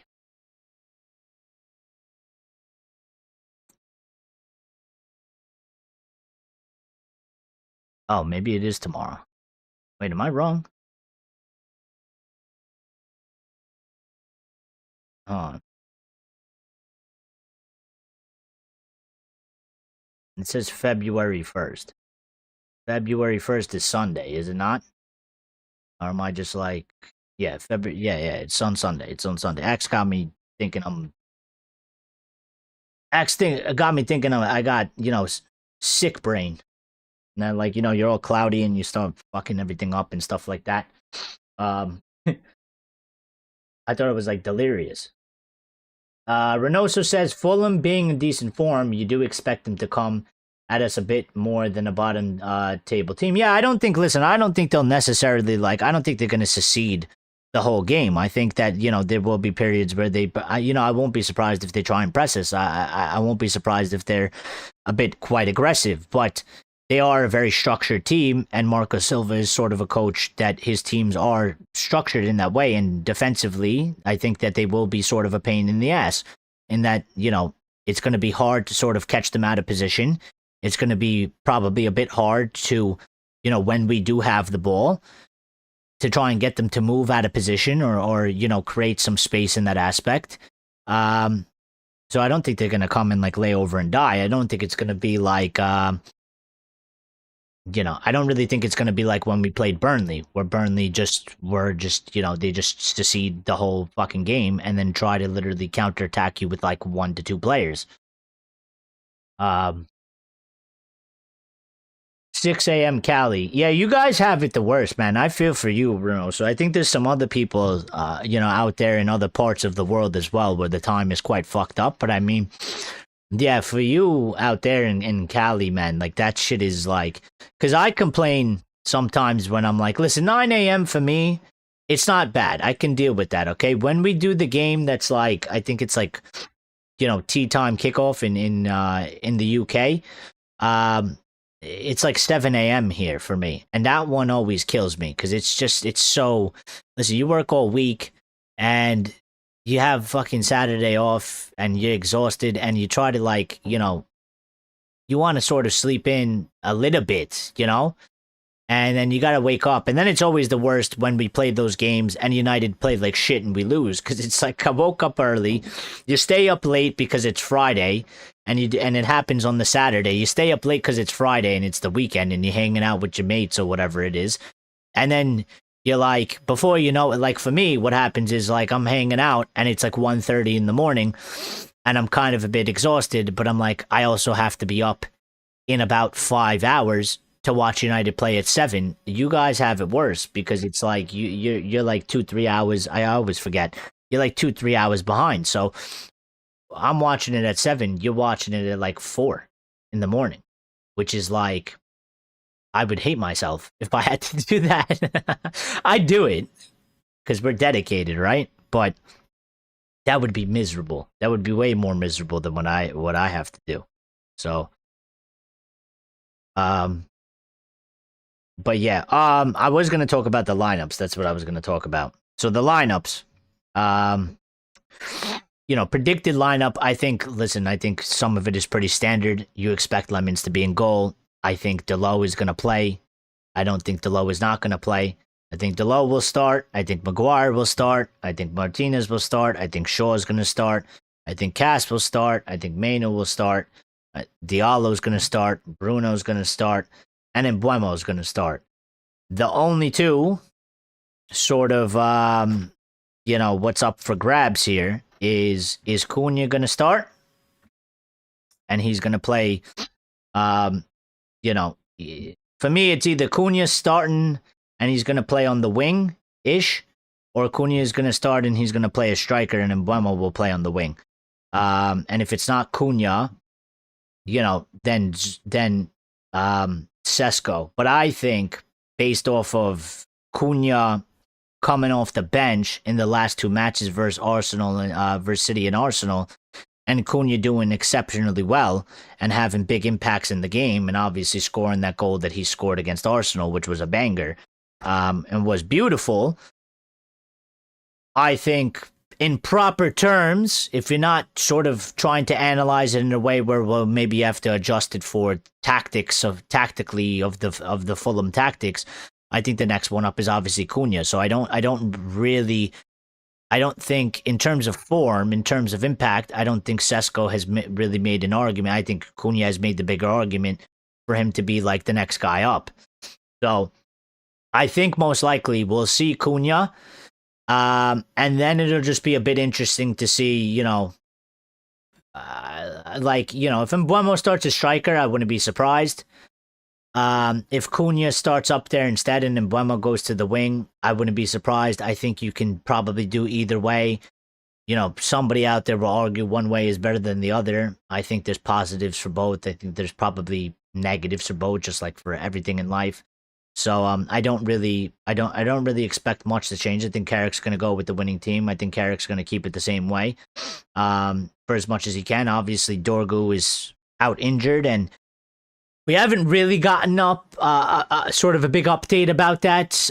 Carrick did say a couple things about it in the press conference, which I will get to in just a couple minutes. But, looking at Fulham, they're probably going to play the same as us. So it's going to be 2-4-2-3-1s. And listen, their team is like with decent players. I mean, Raul Jimenez is a decently good striker. They got Emil Smith-Rowe, Harry Wilson, Sanderberg, or whatever his name is, Burge. I don't rate Iwobi ever, but I think Iwobi has always been sort of shit. I don't rate that guy at all. But they got Antoine Robinson at left back, and some people wanted him at United. They got Bernard Leno and their captain, Joe Shim Anderson.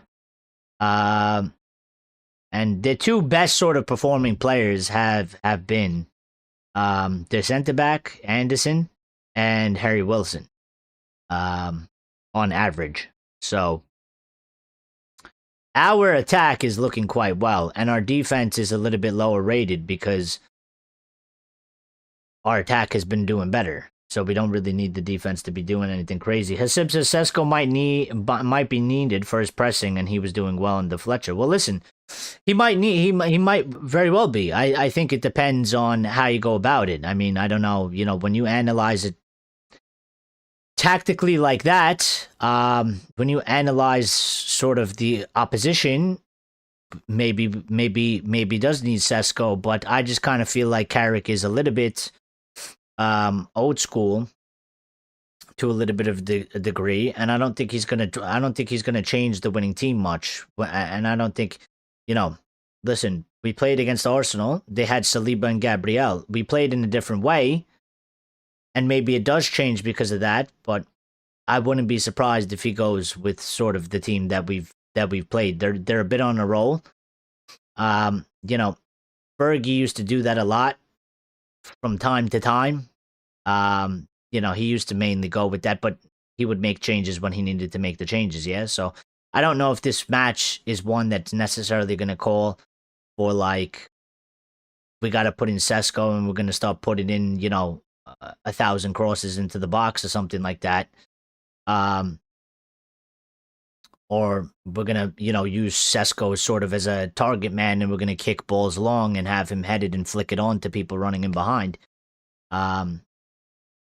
I don't know. It's going to be interesting. I think, well, you know, it'll be much easier to dictate going forward because we'll see. Because, I mean, again, you know, you play City, you play Arsenal, you got to play sort of a specific way. Now that we're going to play Fulham and we're going to be at home, we expect to have control of this match in terms of we expect to have at least sort of 60% possession. When you have 60% possession, it might be a bit different. You know, and will it play the same way when you have a Bummo there? You know, so we'll find out. We'll find out. But we'll see how it goes.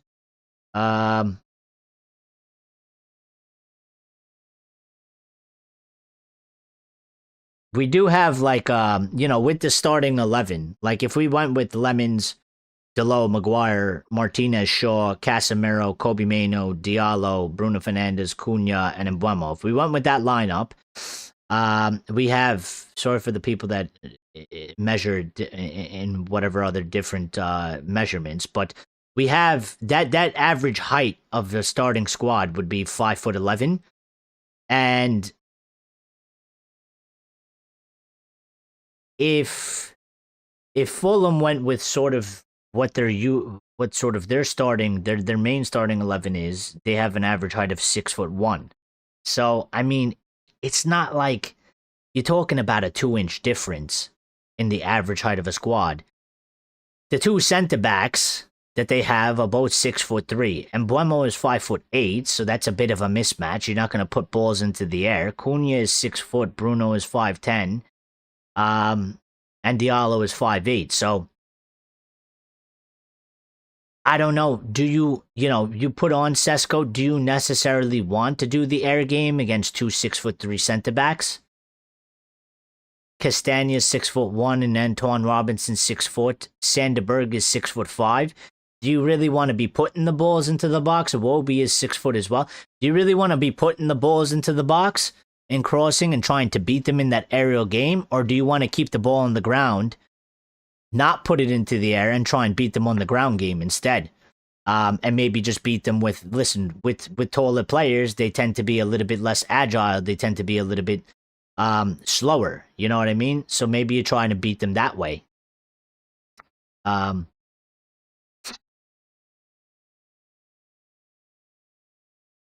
But yeah, there was, what was I going to talk? Oh yeah, I wanted to do sort of the Carrick. We've gotten more quotes out of Carrick as well. So, because they released part one of the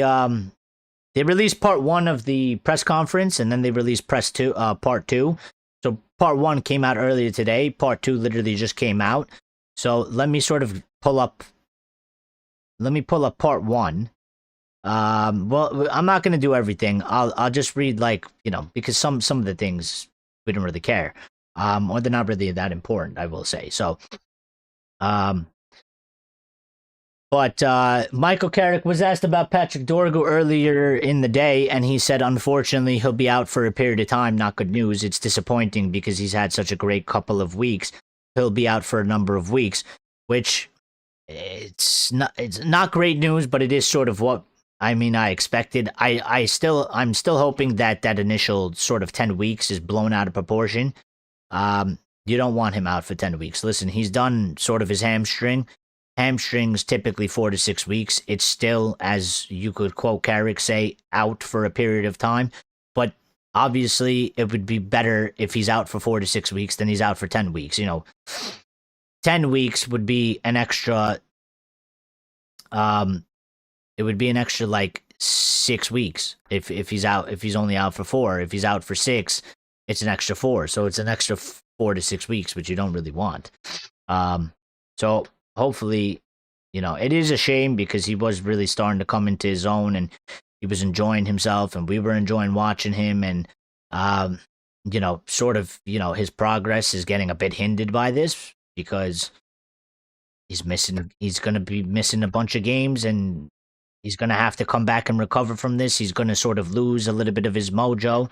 Probably he's going to lose a little bit of that sharpness. He's going to lose a little bit of that rhythm. So when he comes back, he might not be as sharp. He might not be, in form. I wouldn't expect him to be. That tends to happen when you're not keeping up with playing football. So it's unfortunate, but listen, we need to carry on and we need our players to do the job that they need to, that they're required to do. And we have a goal, we have a match at hand, and whoever it is coming in, time to step up. As they say over here in the States, time to step up to the plate. It's a baseball reference. Time to step up to the plate. You're up. So let's see what they can do. Michael Carrick also said, ultimately, I like this because we spoke about it, and I didn't read these, by the way. I haven't had time to actually read these. Usually I read them, so I'm taking everything in sort of for the first time. But Andresito talked about consistency. We talked about consistency in the beginning of the show. Carrick has talked about consistency. I had no clue. Said ultimately consistency is the key to success, and in my eyes, it's one of the most difficult things to achieve. To be good consistently, it takes so much. It takes a level of performance. It takes a level of mentality, the intensity, the concentration, and actually being able to cope with the ups and downs of what each game brings and moving on to the next. And you know what? I think it's a great quote from Michael Carrick. I think it's absolutely something that's sort of gets lost in, maybe not translation is the right word, but it gets sort of lost in the mess of football, where some people just want to go all in on one guy or one player, and they're just like, that player is shit and he's letting us all down. And if it wasn't for him, we'd be so much better if we had this one specific player. And just like, for me, I've always looked at it like this is a team. I always look at it team first, individual second, and the team needs to be consistent. And to be consistent is it's very hard.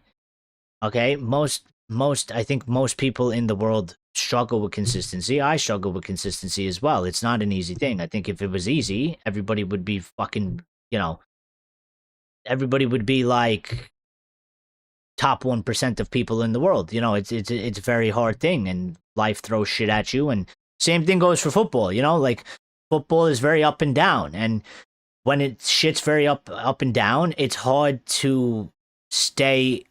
When you're on top of the world, it's probably easier to be consistent and be good because it's good feelings. You're in a good period.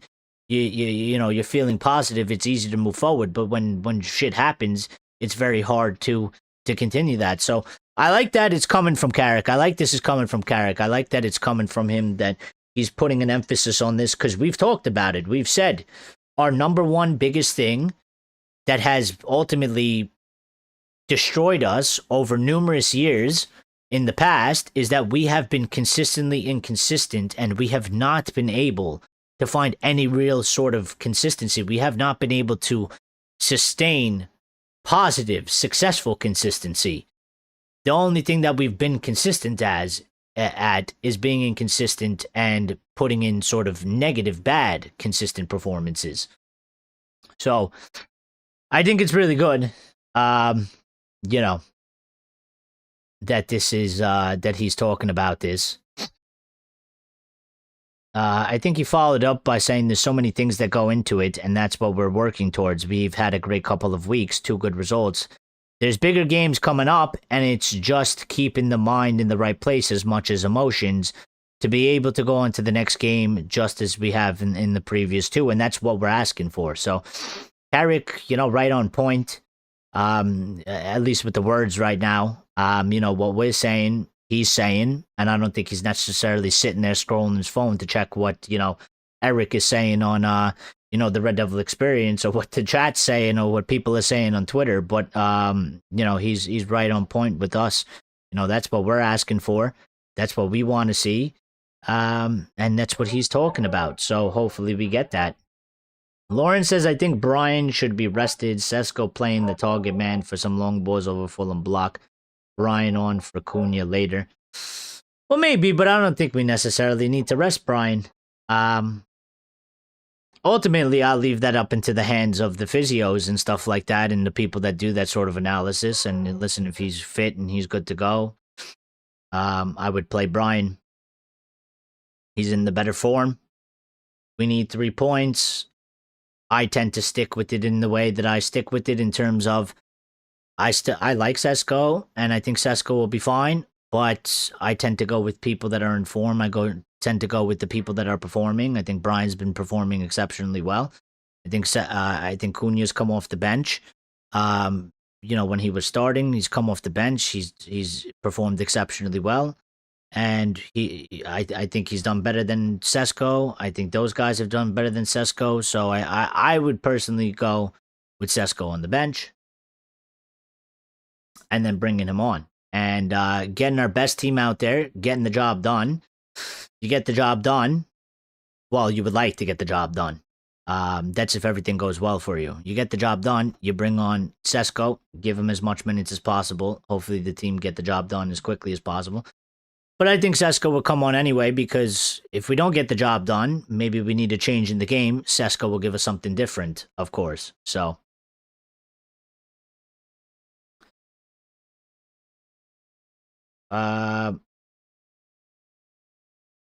Now, Carrick did tell us that Josh Zirkzee is back in training this week, which is good news. De Ligt isn't training with us yet, which, again, unfortunate for De Ligt, but it's just... I just want him back, man. I hate this. I hate this sort of shit that, like, I get a bit agitated by it, but it's not like any hate towards De Ligt. It's just like, I just want you to get over this shit. Come back.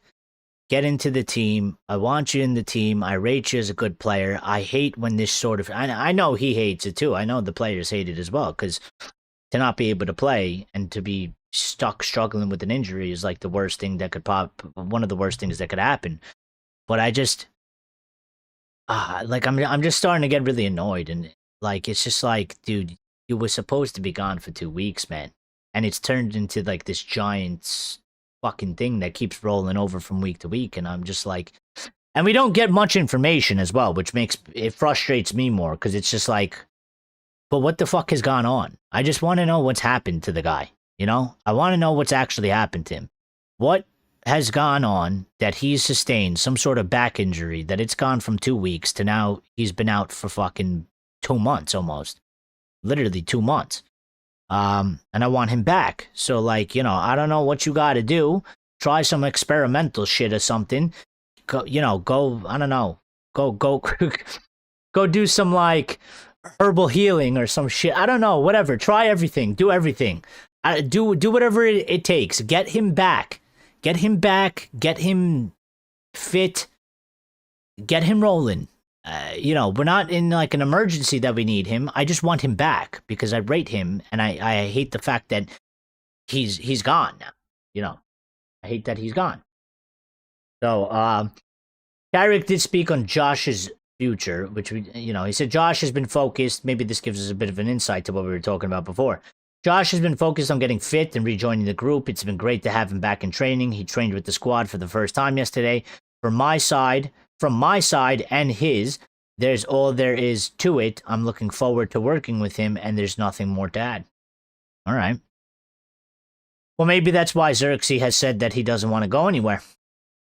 Maybe him and Carrick have had some sort of discussion. Maybe Carrick's given him some sort of positive indication that, maybe Josh will be a starter at striker or something like that. Especially with the injury of Dorgu. So I don't know. We'll find out.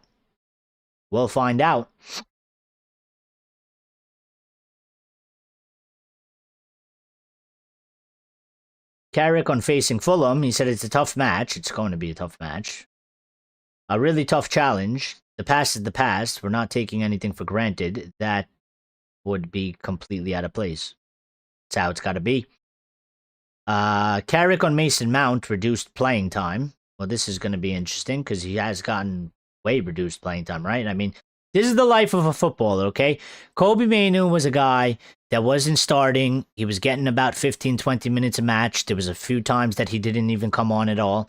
And it looked all doom and gloom for Kobbie. Now it's all happy days for Kobbie, okay? Because he's starting, and he's going to be starting. Everybody expects him to starting.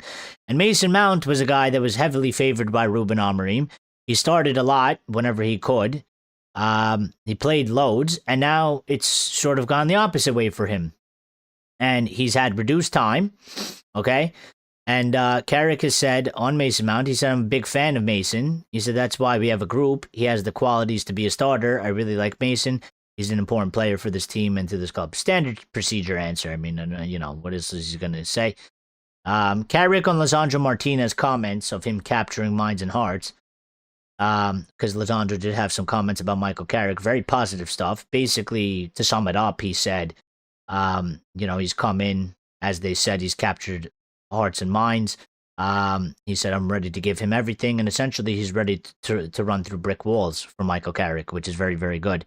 Something that you want to hear the players, sort of say and have the mentality about. But Michael Carrick spoke on Lisandro saying, you've got to play with feeling, emotion, and excitement. That's something we speak out or speak about. The tactical side is one thing, but things I've just touched on are totally something else. The boys have been there in training, games, meetings. They have been there in everything we've asked them for. And really, I think that's probably one of the bigger aspects that we've been missing for a while. I'll say it was definitely under Ruben. It was definitely under Erik ten Hag. I think it was there for Ali in the beginning, but it went out the door. I think under Mourinho, we had it at times, but it was far too inconsistent. But I think that's going far too back because obviously the squad is quite different now than it is to Mourinho. But when you look at Ruben and when you look at Ten Hag, because those are the two closest, and those are, I think that's probably been one of the biggest things that we've been missing, is that we've watched us go on the pitch, and a lot of the times I think we would definitely a majority of us would say the team was playing without feeling, without emotion, without excitement. And I agree with Michael Carrick, and I've always been saying that as well. Like, the tactical side is one thing, and I don't think it's like, we can't just say fuck the tactical side, it means nothing. That's not true. It definitely means something, and it definitely has an impact. But I think you could be as tactical as you want, and without playing with feeling, without emotion, without excitement, without determination, without proper attitude, I think the tactical side is then completely irrelevant. I don't think it works without it. I think you could be as tactical as you want. You could be as genius as you want. You can literally be a tactical super class, master class of a genius, where you plug it into an AI and it gives you the ultimate solution that nobody can beat. It's like that robot that plays chess or some shit like that. That's all fine.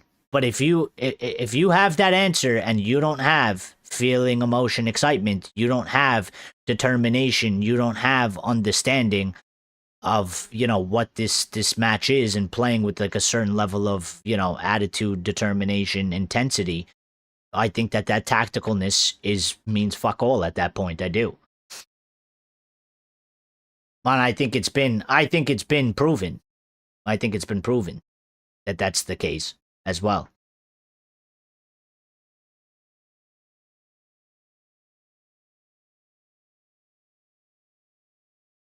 I thought this was funny, by the way. Mikel Arteta watched the full Manchester United match back twice to analyze where his team went wrong. Hey, Mikel, word of advice. Why don't you watch it another 2, another 3, another 4, another 5, another 6? Why don't you watch another 10 times? Okay, maybe you'll actually get it. You know, you couldn't get it before the match. You couldn't get it during the match, and I don't think you still got it after the match either. I don't think you watched it enough, buddy. Okay, if you need help, Arteta, if you need help understanding, maybe you could give Michael Carrick a call. He'll probably be happy to explain it to you, since he is the better manager than you, and he is the smarter manager. And by the way, he was always the better midfielder than you. Okay, so if you need a little bit of help, Mikel, if Carrick's not too busy, he is a little bit busy. We got a match coming up, but if you need somebody to sort of walk you through it, give you a little bit of a, guide for dummies sort of thing, maybe Michael Carrick in his spare time, if he can, he might be willing to able to explain it to you. He might be able to, sort of analyze it for you. That way you can sort of understand what went wrong for you. And then whatever was new, because Carrick had some things to say on Kobe Mainu. So everybody loves Kobe. So, Carrick on Kobe. I think this is quite a long update, actually. He said a lot on Kobe Mainu. He said on Kobe Mainu, Michael Carrick, he just said this just came out. He said he's a joy to watch. He's so young, Kobe, and he's had some real highs, and he's had some disappointments. That's natural, which I've always said. It's no different. It makes him better. It makes him stronger, which I also agree with. It makes him more experienced, and he's showing that at the moment. He went on to say, I like the way Kobe takes the ball, as do I. I think there's a big part of being a footballer and being the top player is being able to cope with the environment. He comes in at such a young age and played some big games in the Euros for England and for Manchester United and playing a big part in those games. So just being able to cope, first off, is huge thing, and he's proved he can cope. He can. We've always talked about Kobe, absolutely. I think Kobe probably has the highest level of composure in the team out of everybody, and he's on the younger side out of a lot of the players in the club. I've always said, and I think I said it a few months ago, even when he wasn't playing under Ruben, I've always said, Kobe, to me, he probably has the highest level of composure. And that, to me, is sort of one of... If I tell you this, and I'd put any level of money on it, if Bruno Fernandes had the level of composure Kobe Mainu had, I think Bruno Fernandes would be an untouchable player. Untouchable. I think the one thing that Bruno doesn't tend to have, and when I say he doesn't really have composure, it just means that he does have composure. I shouldn't say he doesn't have composure, but Kobe's level of composure on the ball, when the ball is at his feet, and the way he takes the game, is it's so high, it doesn't compare to Bruno's. That doesn't mean that Bruno doesn't have composure to score a penalty or perform under pressure or anything like that, but Kobe is so calm on the ball. So calm on the ball. And if Bruno had that, there's a lot of times where Bruno sort of loses his head, and he's done it in past, and he goes a bit crazy. And I think that, it's good to have a sense of urgency, but sometimes I think he gets carried away, and it's been to a fault at times. So I think if he had that, he would be like some phenomenal player. The thing is, if Bruno had the level of Kobe composure, he wouldn't have the same output. Well, I think also, I think fair argument. maybe we got to meet somewhere in the middle. Yeah. Maybe you shouldn't have the ultimate level of composure that Kobe has, because I would agree that Kobe does, and it's good and bad. It's not anything to criticize him on, but Kobe does sometimes in some certain areas that he slows the game down a bit, or maybe you want it sped up, but maybe sometimes you do need it slowed down there. So maybe we need a little bit of meeting in the middle, because again, Bruno sometimes, and I love Bruno, right? But Bruno sometimes there's been times in the past where Bruno starts going mental. Okay, he gets a bit twitchy. Yeah, he gets a little twitchy, twitchy feet, twitchy, like he's trying to force shit to happen. Nothing's coming off, and he's flinging balls, and the balls aren't really going to where they need to go, or there's sort of a decision making there, and he picks the other option, I guess, because he's Russian. Not that he's Portuguese, okay? He's rushing. He's not Russian. He's rushing. Do you believe, last stop ahead says, do you believe De Zerbi is coming into United, really? No. No, I do not. Not right now, anyway. I think, listen, I think that there could be maybe a possibility. I think it's open game for sort of anybody at this point. Well, not anybody, but you know what I'm talking about. Like, I think for the managers that have been sort of, been quoted that may be on a list for United, I think it's open game for anybody right now. I think it's too early. I think it's too far from a decision. I think De Zerbi could be a guy that is on the list that maybe could come. I wouldn't rule anything out as of right now. I wouldn't necessarily want him. I wouldn't, I'm not one of these people that says Carrick shouldn't get the job. I think if he does well, he should definitely be considered. We could end up with Kobe.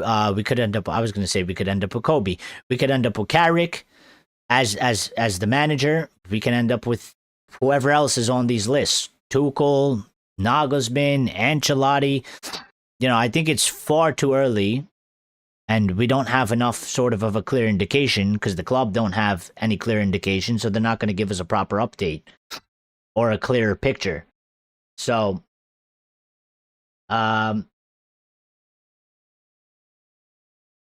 Ruben Amorim wants you to go to Porto, Arsenal, win titles over there, shut people up. Well, if he's going to go anywhere, Lucky, he's not going to go to Porto. He would go to Benfica for sure. So if he's going to go anywhere, it would be Benfica, and it would be if Jose Mourinho leaves Benfica.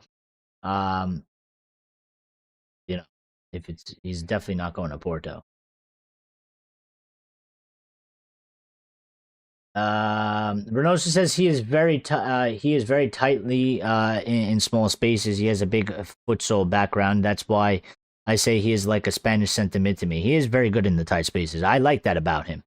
I've always loved, the second I saw him, the first game he actually played for us, he had senior level when he came on.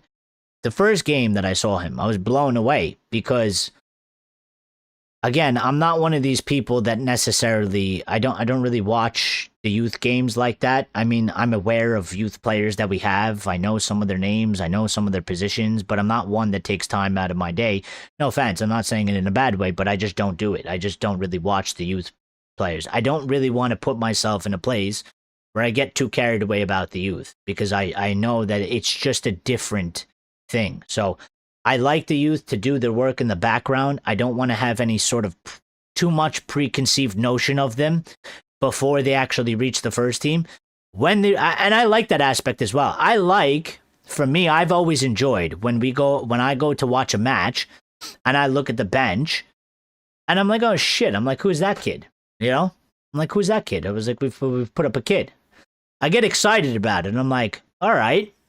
I'm like, so you've sort of reached this level now. I was like, I want to see you get on the pitch. I want to see what you're about.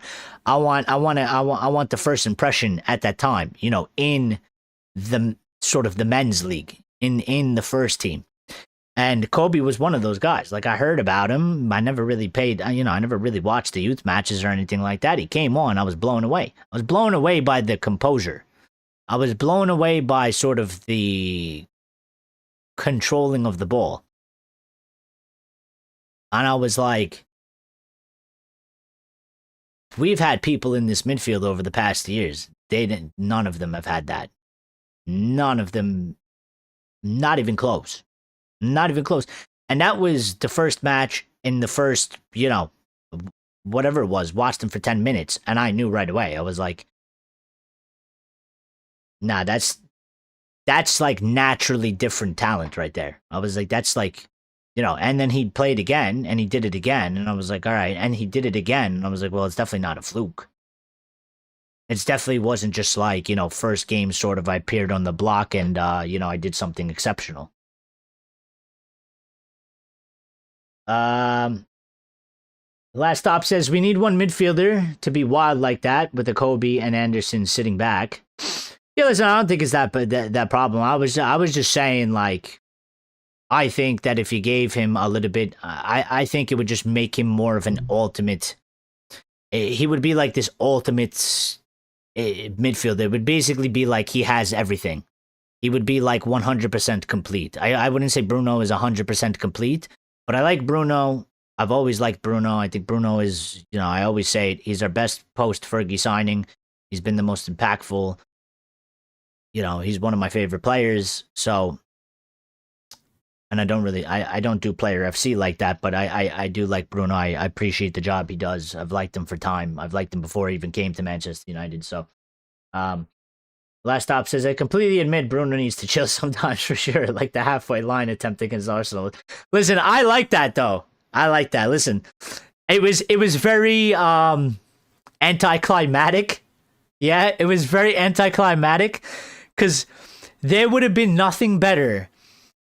Because I couldn't see the goal. I didn't know what was happening. I was like, Raya's off of his line somewhere. But I was like, what the fuck is going, what is he, like, he's gone a bit crazy. But listen, when he did that, I enjoyed it. Yeah, I laughed.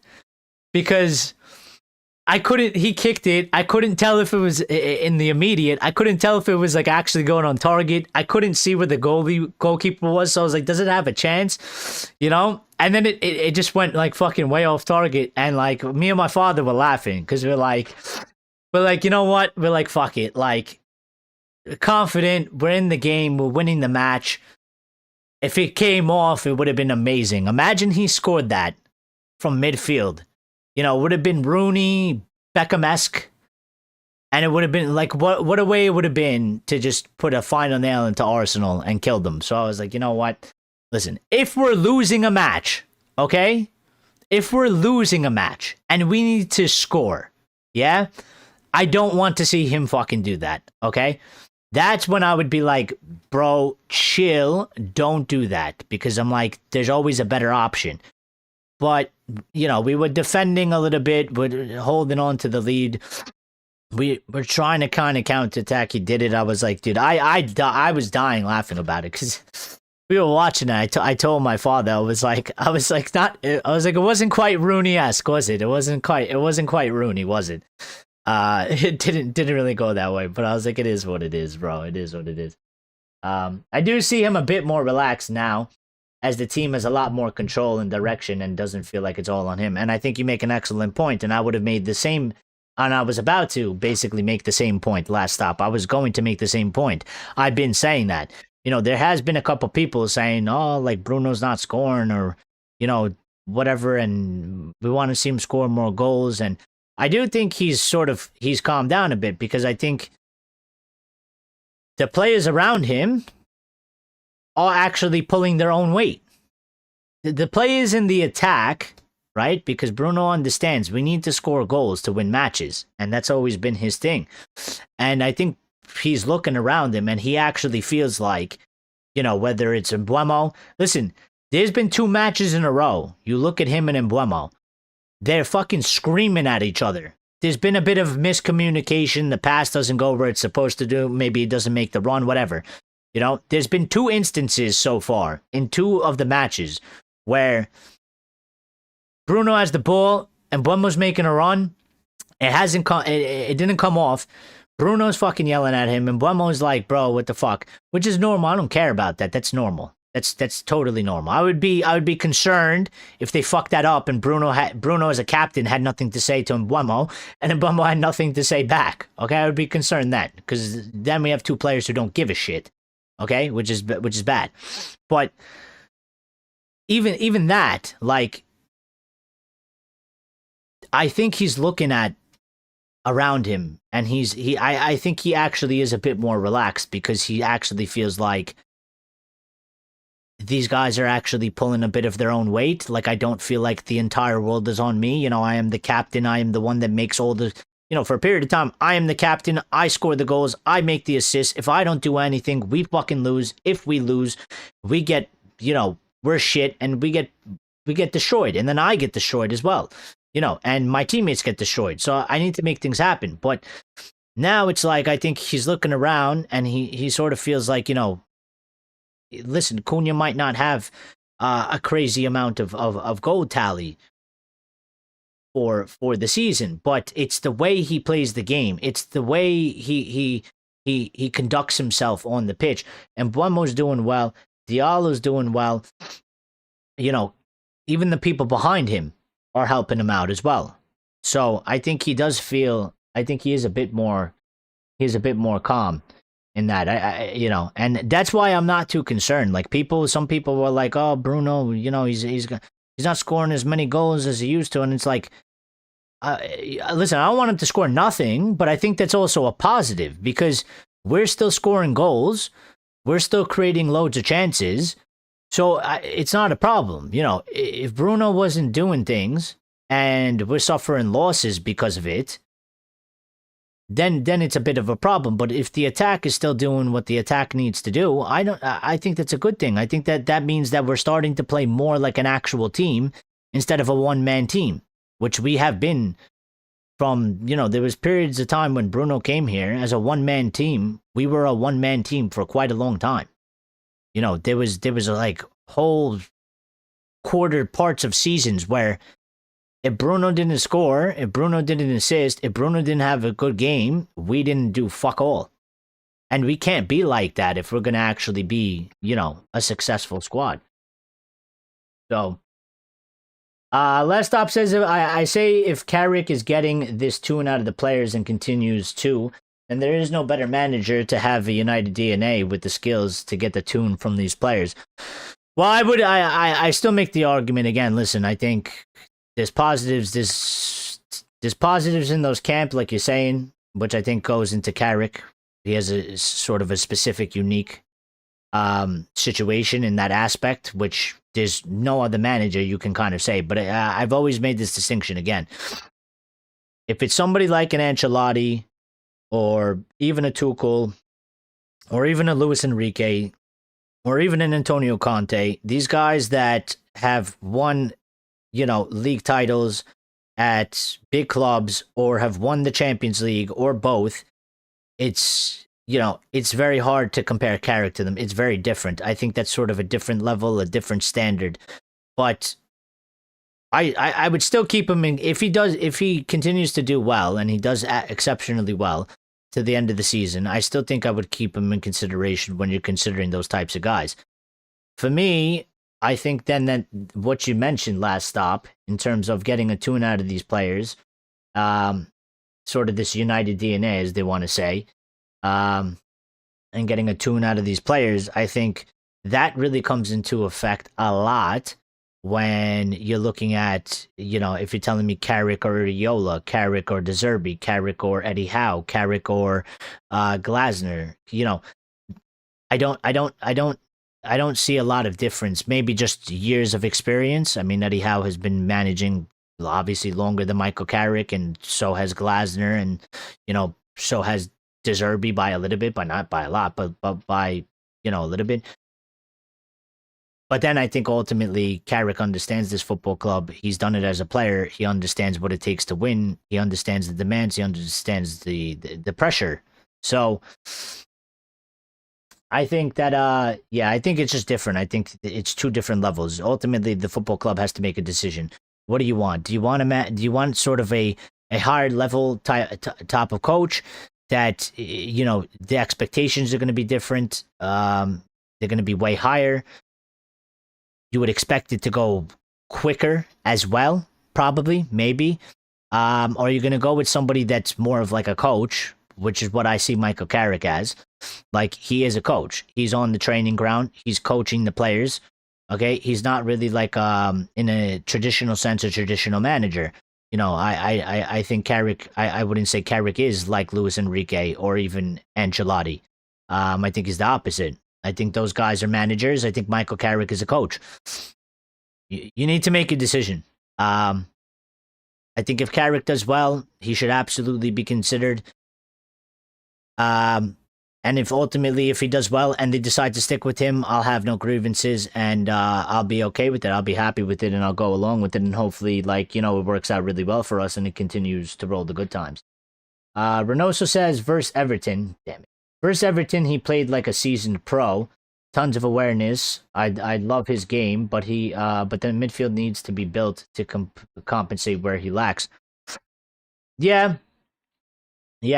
And but that's what it's all about. I mean, even if you look at like Rio and Vidic back in the time, for me, that's like always one of the best examples for me. It's like they were two different sort of center backs. Together, they were like, it was like brick and a cement. You know, it just like they go together. But maybe that's not the best analogy, but it's like, you know, Rio had some strengths and he lacked in areas, and Vidic had some strengths where Rio lacked and he compensated for it. And together they were just like, you know, they were a fucking brick wall. And I think the same is true for what you're saying. Like, that's the whole point. Like, no player individually, unless you're like an alien, unless you're literally like maybe Ronaldo or maybe like Messi, you know, no player is 100% totally the complete package. They have pros, they have cons. The point is, especially if you play in a position like a midfield, like in a center mid, or like in the center backs, where you are playing with basically a partner, you need somebody you don't need somebody that's exactly like you. What you need is somebody that may have some similarities, but also somebody that has some things that you don't necessarily have, and you have to have some things that they don't necessarily have. And then, you know, you're golden. Last stop says Kobe is player United would splash 100 million on. Well, we got him for nothing. He is a baller. And him and Ahmad are seriously high IQ and technical players. Yeah, and I really enjoy Ahmad as well. And I really, listen, I like Ahmad not only for like just even IQ or technical ability. I like Ahmad because I value players that are team players. I value hardworking, you know, players. You don't have to have an 8 out of 10 performance every match. If you do, that's fucking great. But for me, Ahmad, the way he plays and the way he has played, just with my eyes, I could tell by the way he plays the game. I'm like, he plays for the fucking team. You know, he plays for the team. He's not individual. He's not, you know, he's not an individualistic player. And the only time that I was ever really okay with individualistic players is basically if you're Ronaldo or some shit.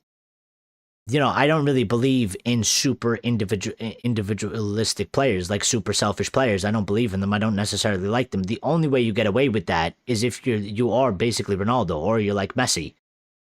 Because to be that level of selfish, you know, once upon a time I called it Super League selfish. Okay, it was a joke with my friends. Super League selfish because it was all about money. It was all, you know, it was all about them.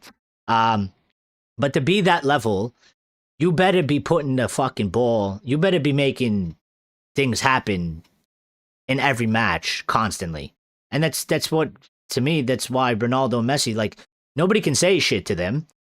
If they do take the ball and they don't pass to any of their teammates and they try to dribble 6 players and they lose the ball, you can't say shit. Why? Because you know at some period in the game, they're going to score 2-3 goals. You're going to win the game. It's going to be fine. Don't worry about it. But these other players that are not aliens, okay, that are not like freaks of nature, okay, they don't tend to do that, yeah?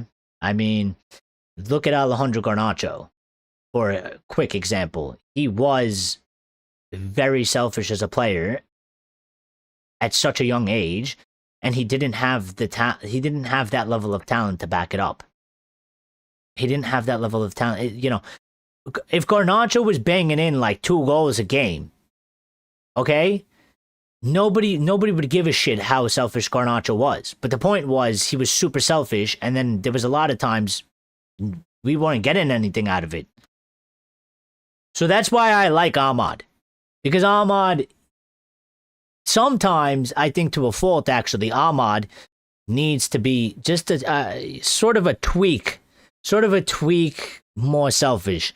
You know, there was a couple periods in the Arsenal game where, and he does this from time to time, and I don't know why it happens specifically, but I think Ahmad is at his best when he is super confident and he fucking drives at people.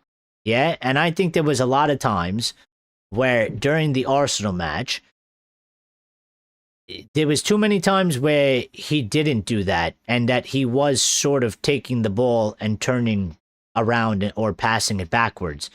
And I think when he just gets into that sort of mentality of, I'm going to take this fucking guy on, and I'm going to beat him, I'm going to get to the byline, I'm going to put it in, or I'm going to cut inside and shoot.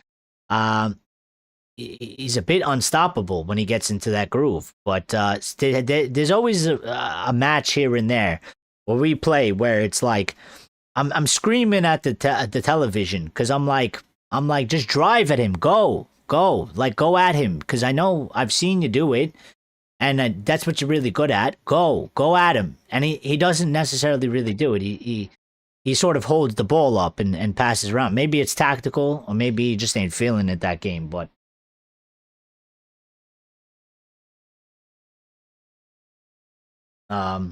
Yeah, so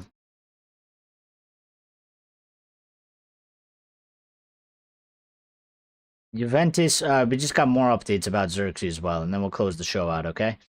Get your final thoughts in. If you didn't hit the like button, I'm sorry, what was the word today? If you didn't demolish the like button, demolish the like button. It's important to the channel. If you're new and you enjoyed the content, you enjoyed the conversation, you enjoyed me, or, you know, the community, subscribe. We are close to, I know this count is off, but we are close to 3,290. We want to get to 3,500. Ultimately, let's get to 3,300.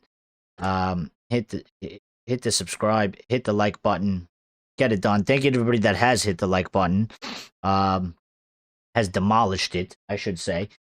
Greatly appreciated.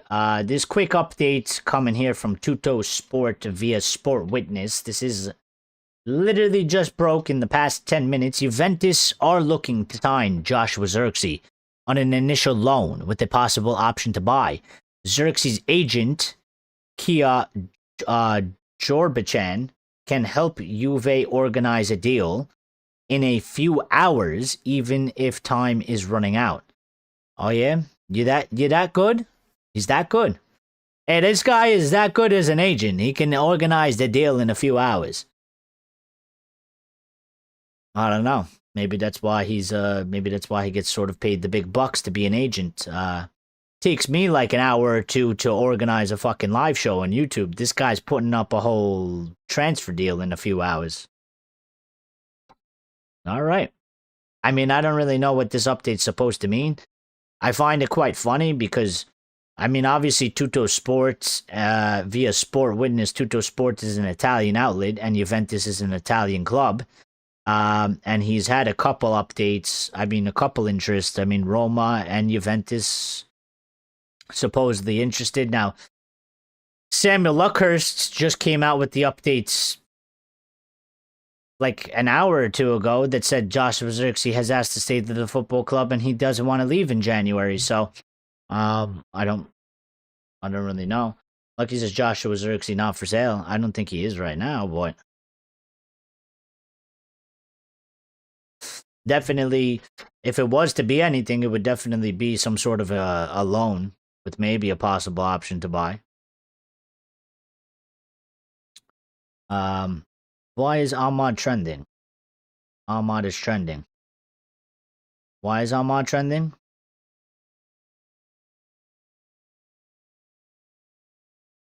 Dude, these people are such weirdos on the internet. By the way, yesterday I got into it with some fucking Liverpool people on, you know, the Liverpool fans are I'll give them something. Like, I've always said this, like, if you're not a Liverpool fan and you say anything about Liverpool, they will jump down your fucking throat. They will jump down your throat. And I can sort of admire that to a certain degree, because I think sometimes in the United fan base, at certain periods, certain times when things happen, I think we should be more like that, and we're not at times, in terms of just defending every player, any player, even if they're shit. Even if our player is actually shit, and we amongst ourselves say that we think he's shit, when an Arsenal fan or a Liverpool fan or a Chelsea fan come and say something about him, some of our fan base join in on, like, the bantering of our own player, whereas I always argue we should be fucking putting our foot on top of their face when it comes to that, and then we'll have our own little discussion amongst us. But when they try to say something, we gotta go full force at them. And if you know Flex from the United View, okay, put something, he quote tweeted something, okay? He quote tweeted something like, it was like Football on TNT Sports put out a post saying no Premier League player has registered more goal contributions across all competitions than Florian Wirtz, 7 since December 20th. All right? Now, I love these fucking, I call them fake bullshit stats, okay? I don't buy it for anybody. I'm not just saying that because it has to do with the Liverpool player or Florian stats. I think they're fucking comical when they do this.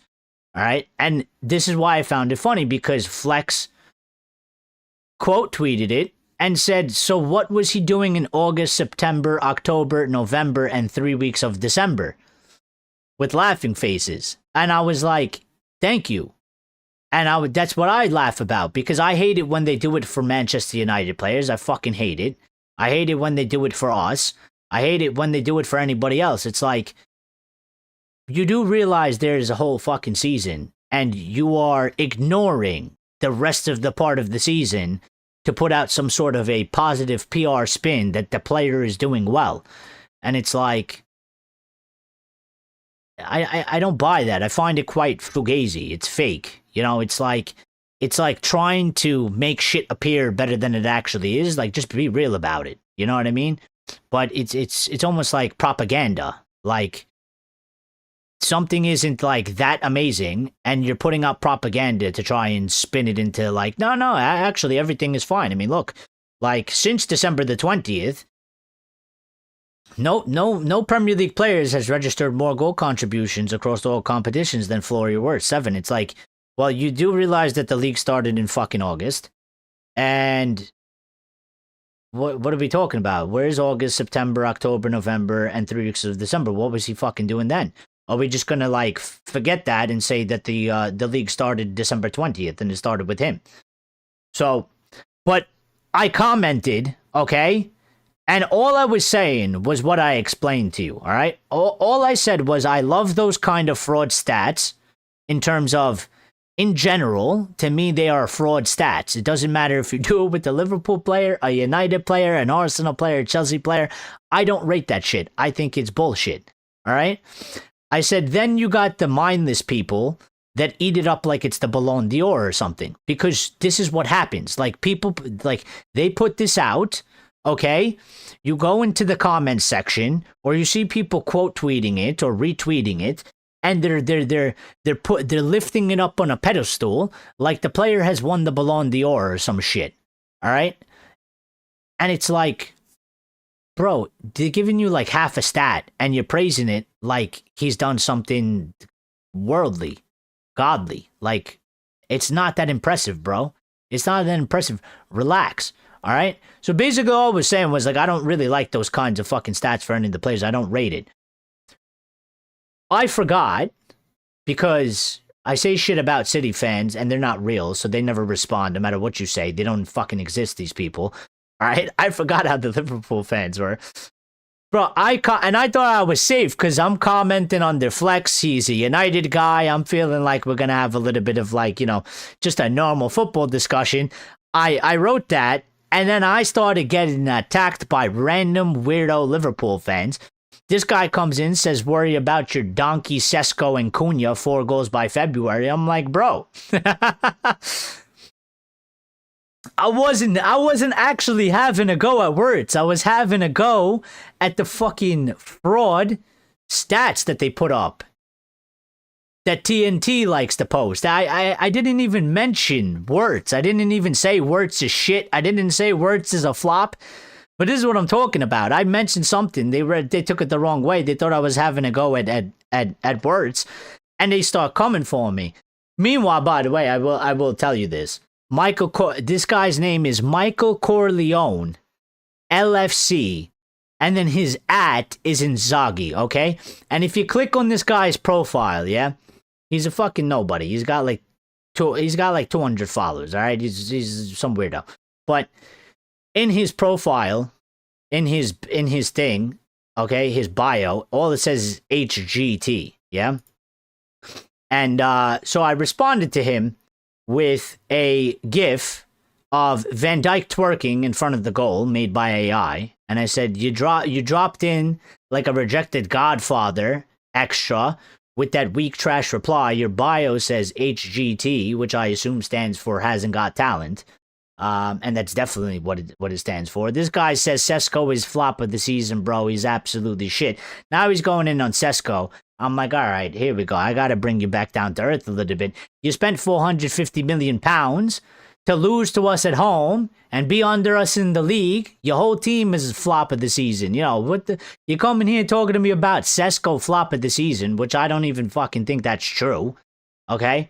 But I'm like, bro, you want to talk about flop of the season, you dumbass Liverpool fan? You spent $450 million. You're underneath us in the table. And we beat you at Anfield. And you're going to talk... Your whole team is flop of the season, guy. Your whole team is flop of the season. And then some other guy came in and he was like, oh, he's like, who are you playing tomorrow in the Champions League? And I'm like, bro, well, we're getting back into the Champions League. You're going to be in Europa League. Keep the same fucking energy when it happens, okay? Because they're all high and mighty. And I find it hilarious as well, because I don't think Liverpool stand a chance to win the Champions League, okay? So these guys come in, they start talking about, oh, you're not even in Europe, and we're in the Champions League, and they send you the fucking, you know, the top 8 of the Champions League or whatever, and it's like, bro, good for you that you have a very small-minded mentality, okay? Because you're championing being in the Champions League, but ultimately, my definition of professional sport, okay? The ultimate goal is to win the ultimate prizes, and you ain't gonna do that. So while you might be playing in the Champions League, and while we may not, you're gonna be in the same position as us when you get fucking knocked out and you ain't playing Champions League anymore. Because if you don't finish with that trophy, it means, in my opinion, I've always said, if you don't finish with that trophy, it means fuck all. It means fuck all. You know, we're not playing UCL. Okay, well, you're not finishing with that UCL trophy in your hand. So you will join us, and you will also not be playing in the Champions League, and you will also be at the same fucking level as us.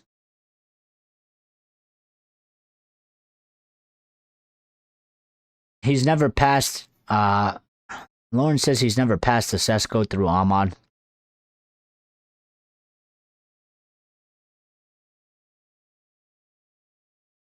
Never gonna play now. Josh, we're wasting his time. Well, listen, it's up to him, though. If he doesn't play, he doesn't play. He can leave if he wants. You know, if we're getting an update and they're telling us that Joshua Zirkzee has made the decision that he wants to stay, well, I don't take that as we're wasting his time. I don't think we're wasting his time. I think it's one thing if you promise him the world and you give him nothing, then I think it's sort of a waste of his time, but he can leave. He wants to stay. It's his choice. If he doesn't get the time, he doesn't get the time. It is what it is. Lauren says, no point communicating with Liverpool supporters like talking to flowers of David Koresh, the Waco guy. Well, listen. Maybe I'm not allowed to say this, okay? But I mean, I do have a couple friends in real life that are Liverpool fans, okay? They don't act like these fucking momos, all right? But yes, a lot of them are just psychotic babbling fools.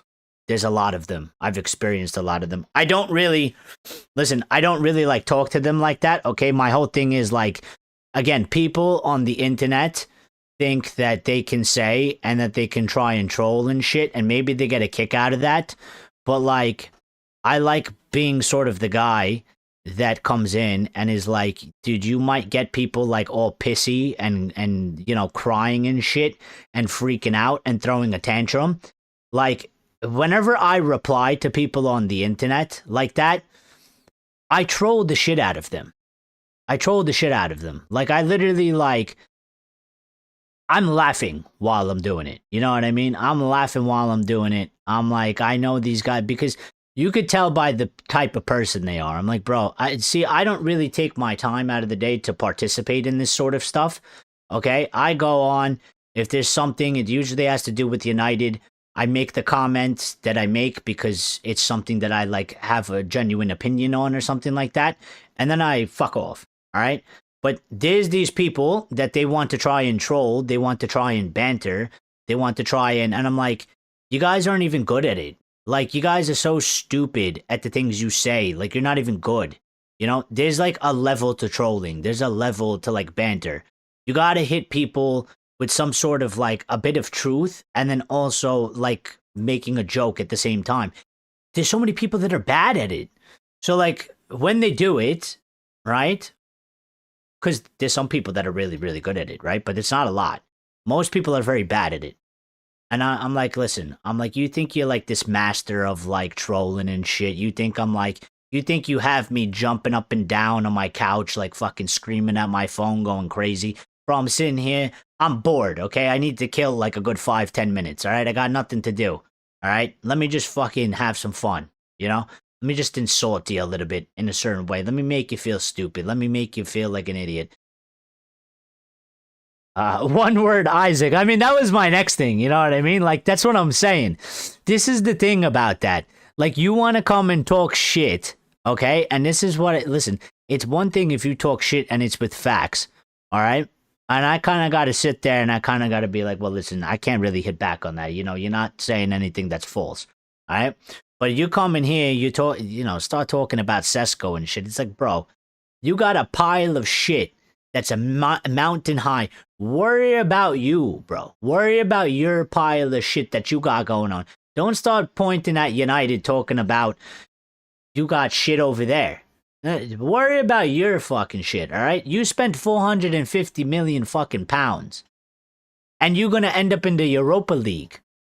You're going to end up in the Europa League. You're not even going to be in Champions League. These people are taking pictures of the Champions League table and they're trying to come at United. All right? The Arsenal fans are doing the same thing. I've seen it all fucking day. And I'm like, you know, and I'm telling the Arsenal fans, listen, these guys, they still didn't learn their lesson. All right? The Arsenal fans are crying and bitching and moaning. We've left them licking their wounds. They're very, very upset what we did to them, all right? They're very fucking salty. They're so salty. They're still talking about us. We've, like, basically moved on from that. We're talking about Fulham. They're still talking about us. They're still making posts trying to, like, hit at us. You know, I saw yesterday. They're like, oh, when's United playing in the Champions League? I'm like, that's all you really got left, isn't it? That's all you fucking really got left. You can't say that, you know, you can't say anything else because we beat you. We made your home record undefeated at home fucking gone. We hurt you in the run-in for the title. We made it tighter than you wanted it to be. You got nothing to do. Bro, these guys still haven't learned anything, okay?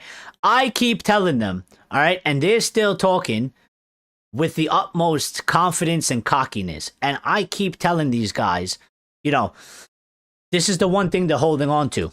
Oh, we finished first. We're top of the table in the Champions League. We top of the table. I'm like, yeah, good for you. And I keep telling him, I said, you know what? I said, you know what's coming your way? I said, the loss is coming your way. I said, you didn't suffer the loss when you needed to suffer the loss. So I said, you know when the loss is coming? When it counts the most. When you can't afford it to happen the most, that's when it's coming for you. And you keep carrying on about your business like you were going to absolutely dominate and destroy everybody, and you're not. I know you're not. I can feel it, as one of our members used to say, and he's not here for the time being, but he will return one day. I know he will. He says, trust the water. And I can feel it in the water, okay?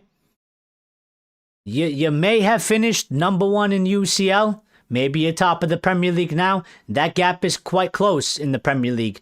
And I think in the Champions League, you didn't get that L out of the way. You didn't get it out of the way. And that L is going to come to you when you don't want it to come to you.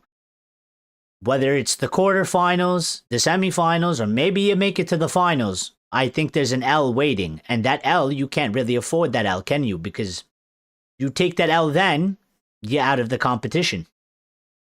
So his choice to stay for money then, Gart did the same. Well,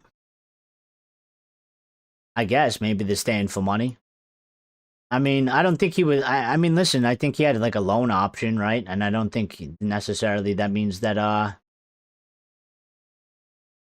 he would probably still get paid the same wage for at least the time being. So, I don't know. I don't know what he's staying for. Again, listen, maybe he plays a more prominent role. Carrick's had some comments. He seems like he's changed his mind. I don't know what Carrick's told him. Maybe Carrick actually wants to use him. Maybe Carrick actually thinks that he fits perfectly into what he wants to do with the team. I mean, we'll find out. We'll find out. I mean, listen, ultimately, if he doesn't play a whole bunch, and he's basically like very limited in playing time, and he's very down the pecking order, which I feel like a couple of us feel like and look at it. If that happens, then I think, yeah, wasted time.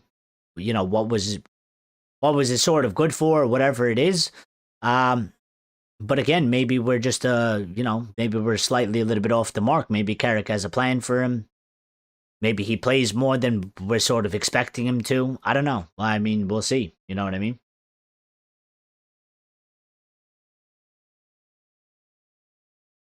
Tottenham Hotspur, Manchester United. Like a broken clock. Few fans rightly think that Man U. Well, listen, I don't know. I don't know.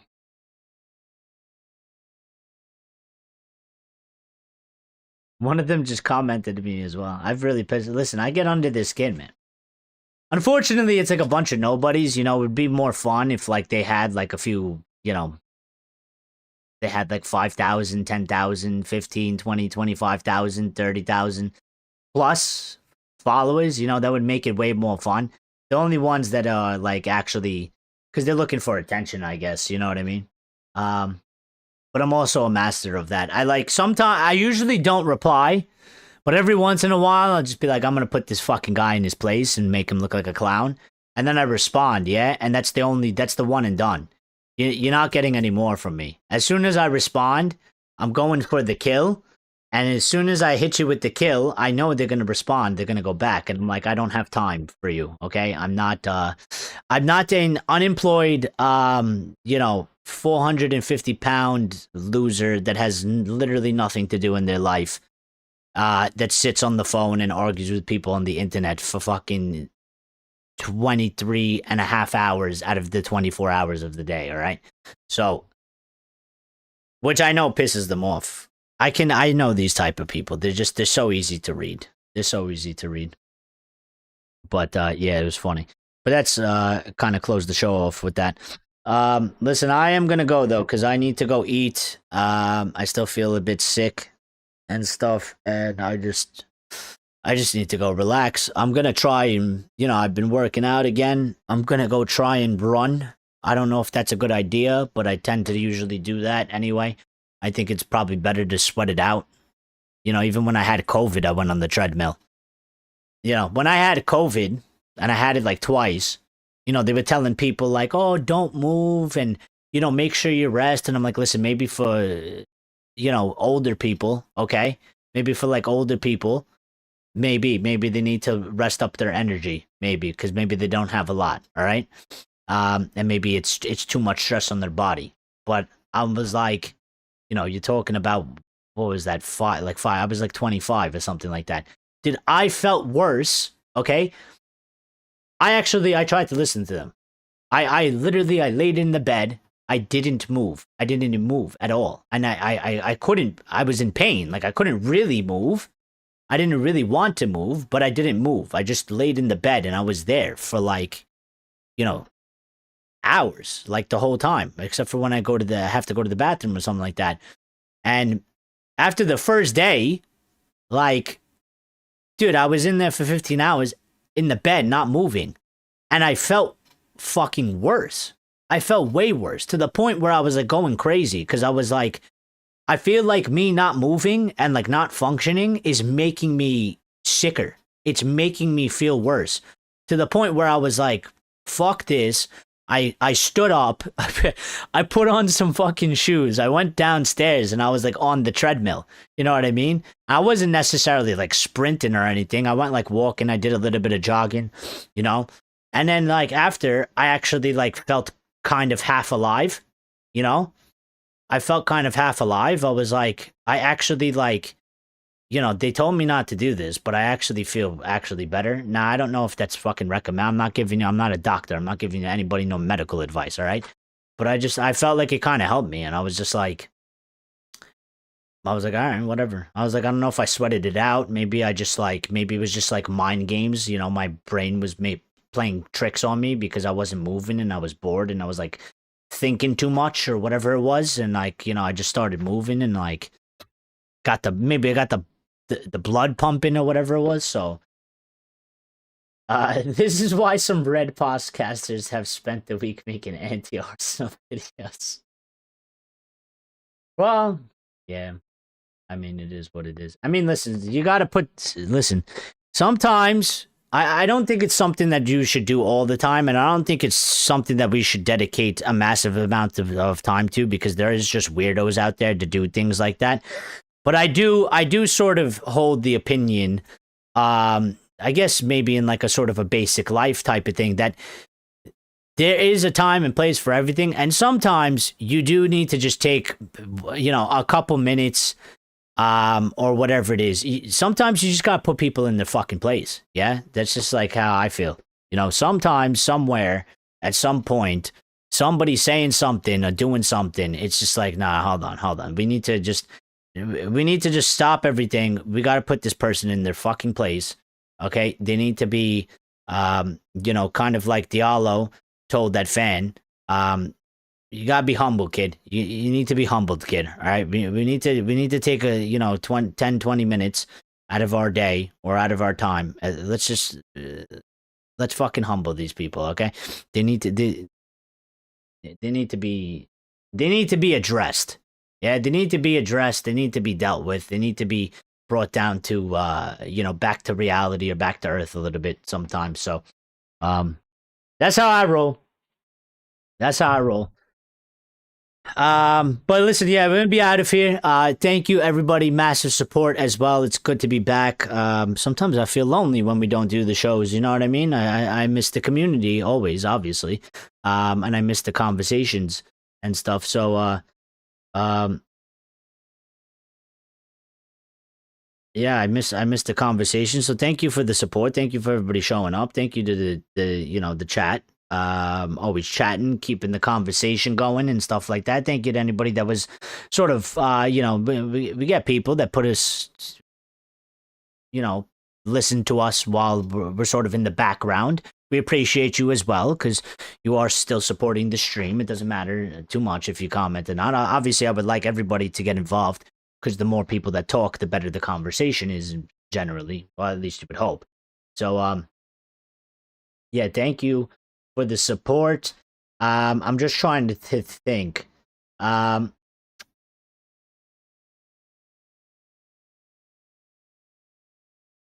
just trying to think if we should do a show tomorrow or not. I think I'm gonna be quite honest. I think what I'm gonna do is I don't think I'm gonna do a show tomorrow. Okay. I think I'll take a day off because I don't feel that good, and I'd rather do a watch along for Sunday and then do the Red Devil recap after.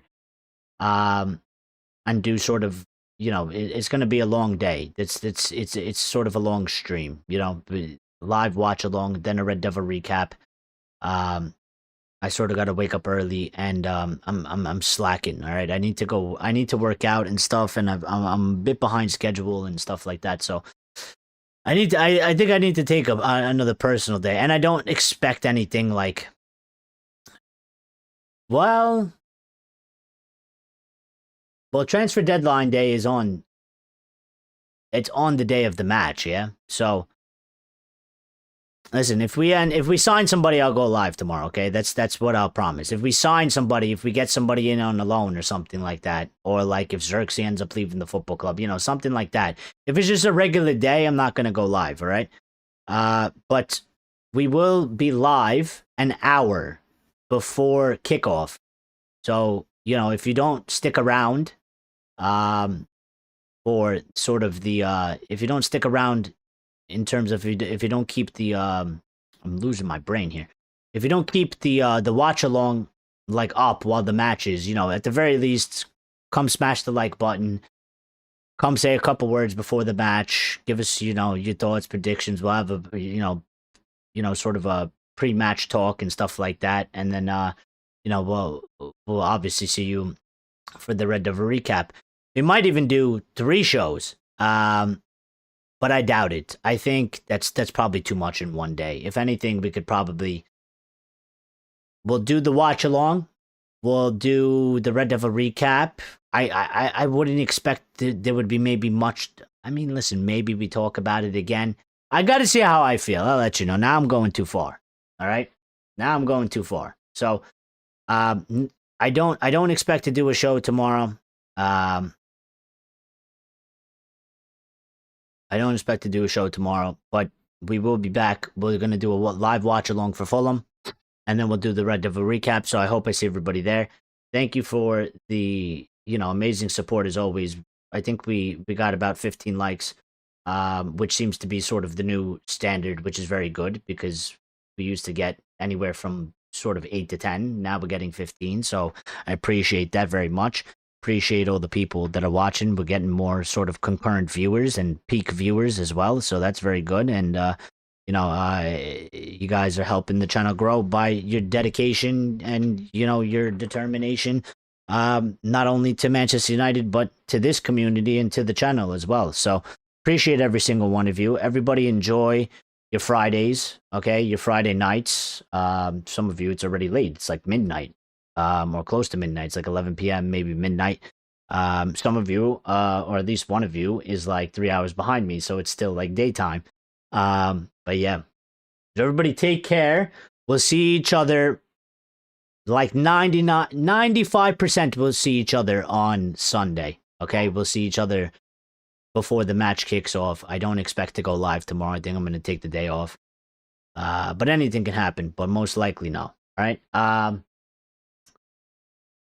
I had COVID for 8 weeks in January 2021, worst flu ever for 3 weeks, then coughing for 5 weeks, but I also had a crazy strain in summer 2024 and a nasty one in autumn. Yeah. Like, the past couple of years, I've been getting sick, like in November, December, and I sort of avoided that this year for the first time in like 2-3 years. I mean, even when you go back to COVID, I got all the times I got COVID was basically right before Christmas, during Christmas, and like slightly after Christmas. I got it twice.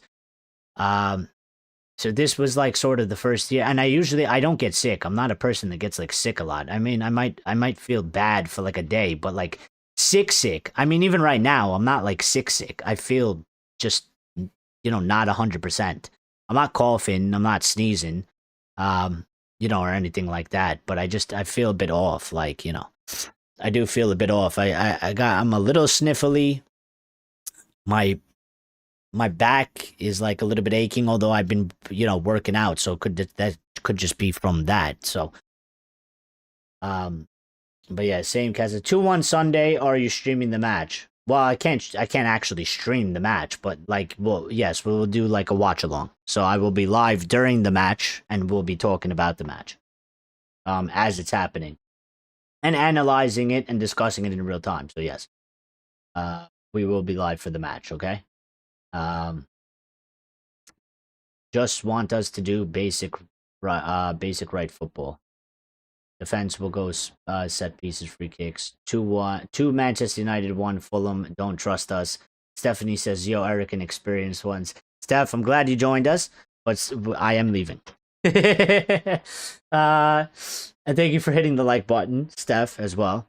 I know that was you because you just popped in here and it's gone up by 1. So Monday maybe is the deadline evening.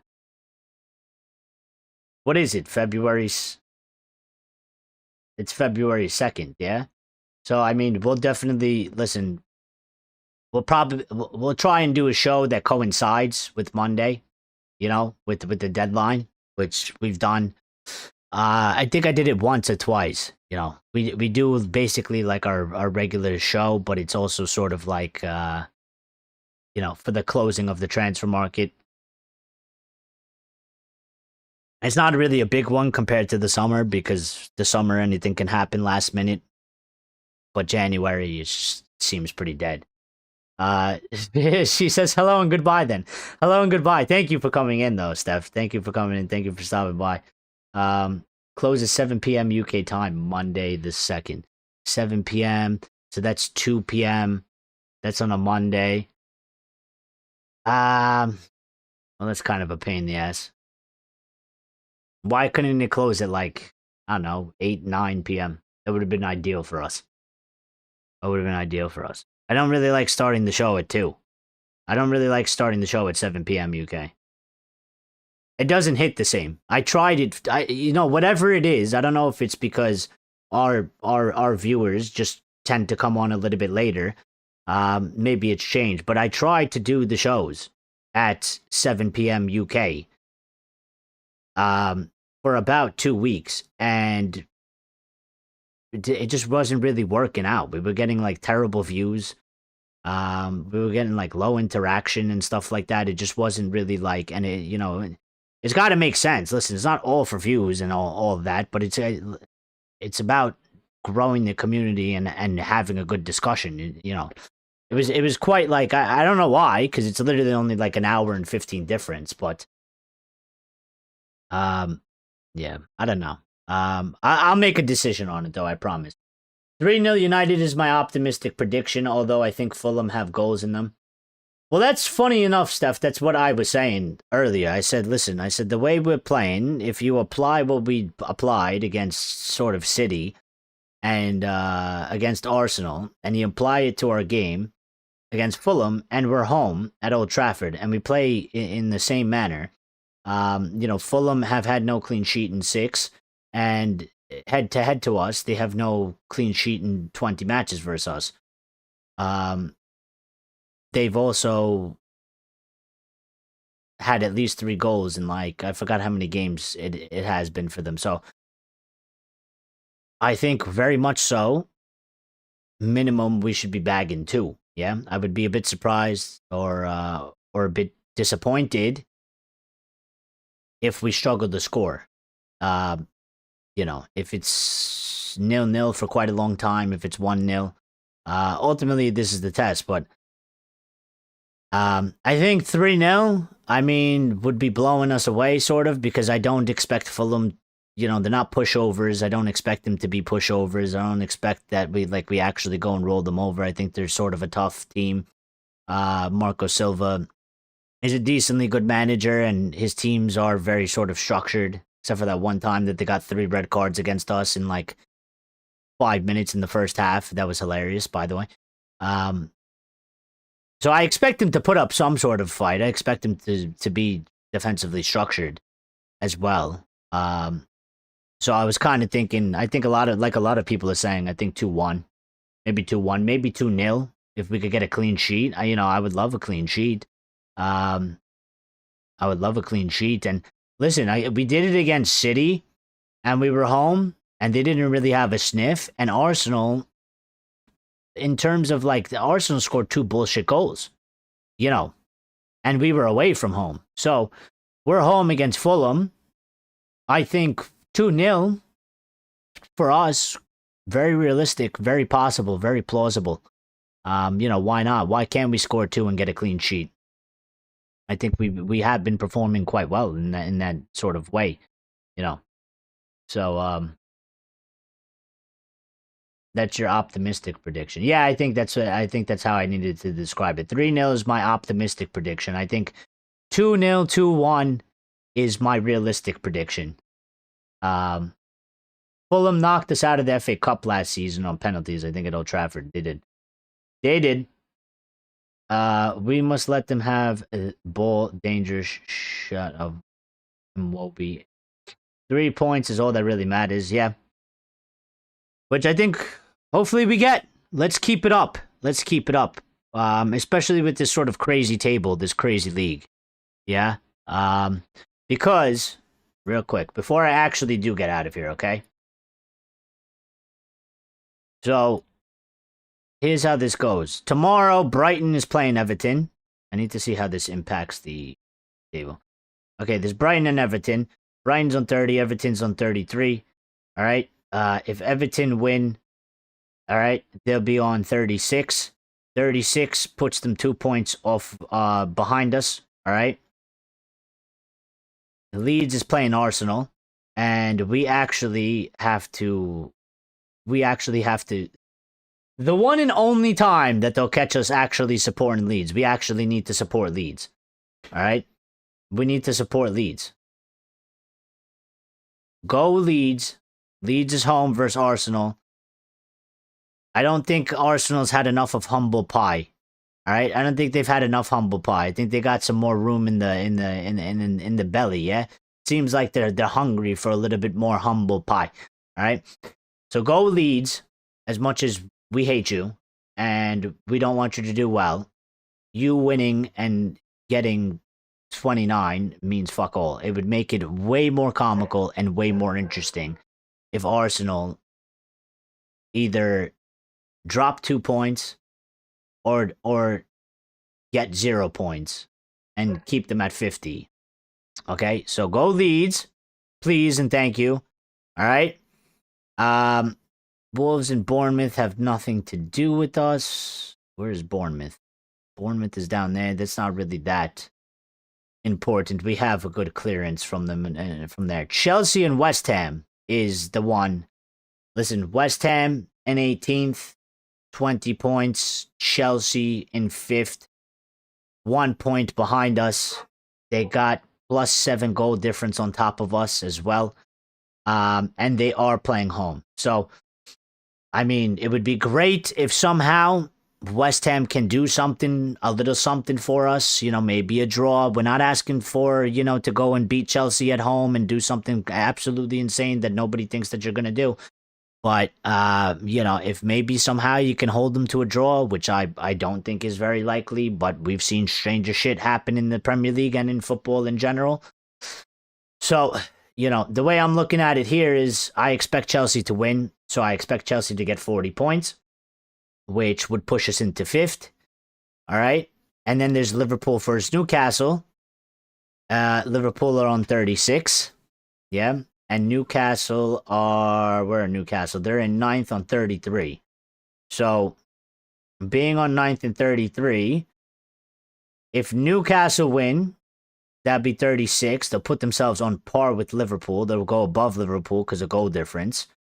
They'll still be 2 points behind us. So, best possible scenario is Liverpool and Newcastle, I guess maybe draw, or Newcastle beat Liverpool. One of those two will be great. Either Newcastle beat Liverpool.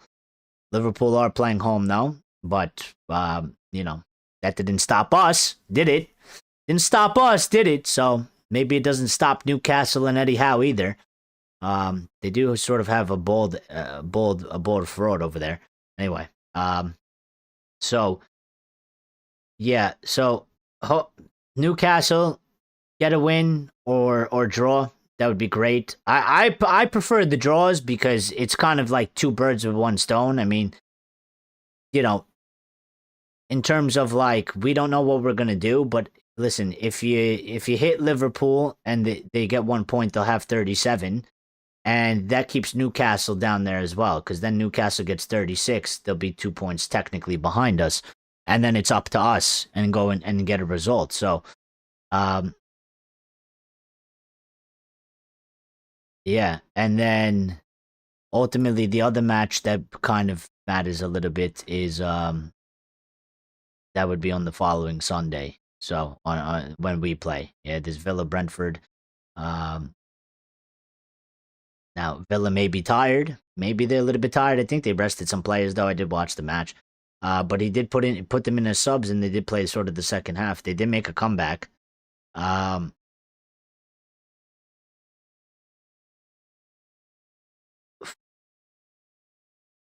I don't know. Just bring us in as close as possible. And then Tottenham are playing City. I mean, Tottenham are quite shit. They are home. I don't expect them to do anything against City, but we'll see how it goes. We'll see how it goes. So at least we knocked Arsenal out of the cup first last season. Now we have at least one crazy early spring break with no game for a fortnight, maybe two of those. Lucky says 2-1 Manchester United Fulham.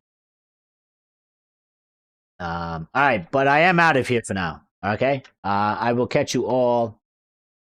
I will catch you all on Sunday. We will be live an hour before the match, and we will be live after the match as well. So everybody take care. Have a good Friday. Good evening. Good evening. Good evening. Good evening. Have a good Friday night. Enjoy yourselves. If you're going out, stay safe. Have fun, but stay safe. Be careful when you're out there. World's crazy sometimes. Crazy shit happens. So just make sure you're, aware of your surroundings and stuff like that, and you're not you're not getting into any bad situations. All right. Yeah, just be good. Take care. If I probably won't see you Saturday either, most likely. So enjoy your Saturdays as well. We'll see each other Sunday. Take care. Renosa says later, dog. Later, brother. Appreciated. See ya later, Lawrence and Lucky and Steph and anybody else that's watching that's not chatting. Thank you guys. Be good. GGMU. Let's go get those 3 points. We'll see each other on Sunday.